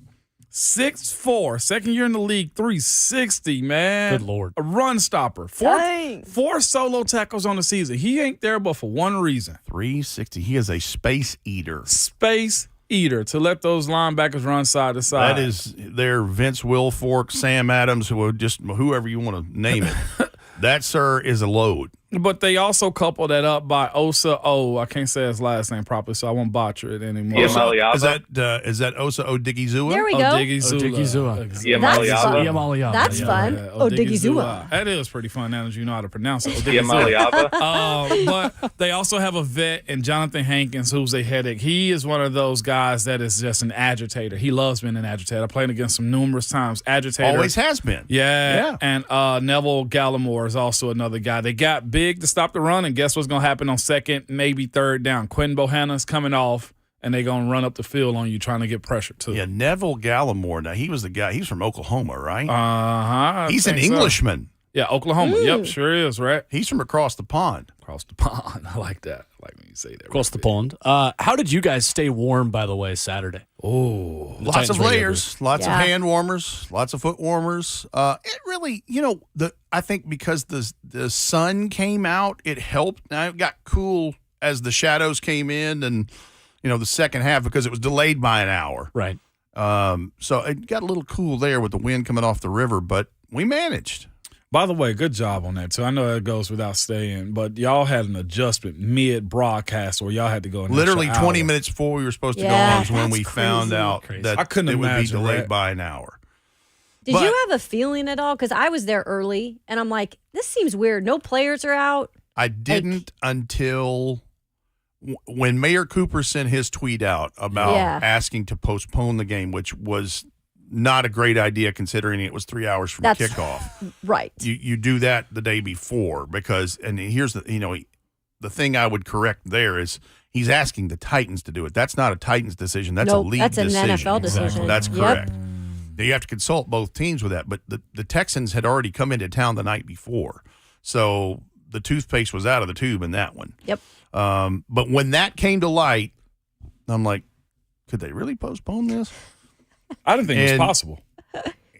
But when I got word, it was like 17 minutes till 11 when we went on. And it's like, okay, this is going to be delayed by, because it was Schefter and Rappaport, But I'd heard some whispers before that. So I'm like, okay, well, we can just do an extra hour pregame. And when you have Amy Wells and you have Coach Mack and you have Mike and Jim Wyatt came in. I mean, we moved through it pretty good. But, yeah, it was mostly unexpected. Yeah, right? Incredible. But you guys did it. And it's always funny. Sometimes you find a way, right? You absolutely did. Just find a way. And look, that whole crew of ours, I mean, we did the longest game in NFL history in 2018 in Miami. That's right. That was in Vrabel's first game as head coach. And if we could do it for 7 hours and 8 minutes of game time plus pre and post, we can handle an extra hour, I think. Fair. But, That's what she said. Hey, now. But, yeah, that was, it's just one of those bizarre things. It's just weird things happens to you every once in a while. Thank goodness it's not with regularity, but weird things do happen with NFL games. And here's the other part. Man, they put the hammer down because they took breaks away. So that's what we were taking some breaks in game and putting them in that extra hour of pregame, knowing they were going to hit the accelerator on that. And if you looked at the game book when it was done, they did the game at 2 hours and 41 minutes. Right. It was incredible. Oh. Oh, yeah. Because they took breaks away. Yep. And you knew they were going to try to hit the gas on that so that they could finish so that the late afternoon window can keep going. Pretty much a camp practice. Yeah, pretty much. That's right. It's like half of a Vols game. Literally. But they took 6 breaks out during the broadcast, during the in-game portion. And just so happened we had moved 6 breaks and got lucky. So I'm glad with that. Good with it. Rhett Bryan, our guest on Scout Meeting Wednesday here on Ramon, Kayla, and Will. Rhett, have a good call tomorrow. We appreciate it as always. Thank you, and Happy New Year. Merry New Year. When we come back, Ross Dellinger of SI.com with some news on sweeping changes to bowl games, including NIL pay, change to payout structure. Interesting stuff breaking. That's next on Ramon, Kayla, and Will, 104.5 The Zone.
To Cowbell as we come back. It's Ramon, Kayla, and Will, powered by All Four Seasons Garage Doors on 104.5 The Zone. Was that the Will Ferrell skit? Yes. It's so funny. Only prescription is more cowbell. Yeah, that's all I hear in this song now is just the cowbell in the background. Ramon Foster on the road. He is headed down, taking his talents to South Beach right now. So he's out. Will Bowling and Kayla Anderson back with you. And Keith Bullock will join the mix tomorrow morning. Looking forward to that. Bully! My last day on the show tomorrow before I then go on planes, trains, and automobiles to get to Miami. Drink my beers. That's right. After the show. Tomorrow is going to be the longest day of my life. Yeah? But yeah. Oh, well, yeah. I mean, of course. I get up, come here, do the show, got stuff to do, and then back to the stadium, cover the game till who knows how long that sucker will go. Right. You just never know. Yeah, well, Amazon has one less commercial break also. I they've believe got one or so. two less breaks because their games have been a little bit on the quicker side. Yeah. And every Titans game has been quick just with the way the Titans play. Like, no, seriously. Just No, like the you're way right. they run the ball so much and, Yeah. you know, the way it's gone the past couple of weeks and months. But should be good. Keith Bullock joining us in the morning. It will be a long day for sure. Some news from Ross Dellinger of SI.com I thought was interesting this morning. And a conversation going on in Atlanta around the Peach Bowl. Of course, the playoff with Georgia and Ohio State. Bowl officials talking a lot about ways to incentivize players to play in the future. Yeah. And officials starting to discuss big sweeping changes coming to bowl games. Bowl eligibility from a 6-6 record. Okay. Starting there. But providing standard name, image, and likeness payments to all players participating in a game. Okay. So instead of paying out to programs, where programs get bowl payouts and conferences get bowl payouts, giving them directly to the players. Yes. And incorporating more TV partners with that as well. I'm not against that. I know this for a fact, Will. They have to find something.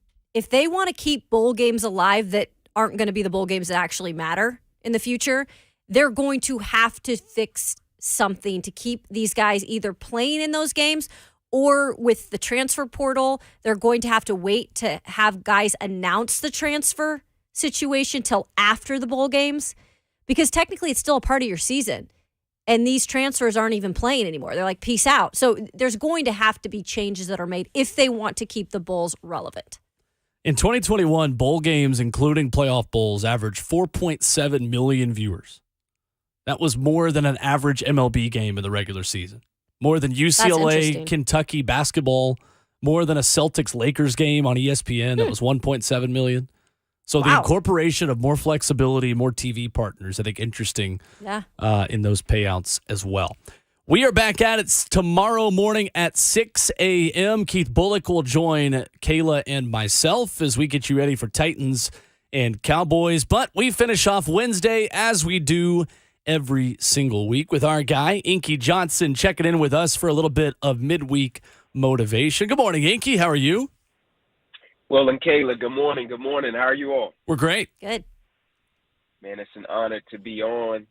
I'm going to get right into it, man. I'm going to be short, quick, and brief and to the point today as we have the new year coming up, man. I want to share a quote that I think will resonate well with a lot of us, and it reads, so what if instead of thinking about solving your whole life, you just think about adding additional good things one at a time? Just let your pile of good things grow day by day, decision by decision, choice by choice, and how we treat people. Oftentimes, as we get ready to head into the new year, you know, we got declarations, we got New Year's resolutions, and all those things are great. But I think something is more important than all of those things is building great habits. Right? Habits drive behavior, habits drive actions, habits drive choices, and habits drive decision.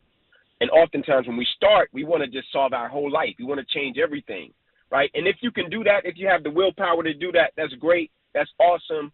Kudos to you. That's phenomenal. But what if instead of thinking about solving your whole life, you just think about adding additional good things one at a time and just let your pile of good things grow? One decision at a time, one choice at a time, one situation at a time, one circumstance at a time. I pray peace and blessings upon you. It was an honor to serve you. Go be great.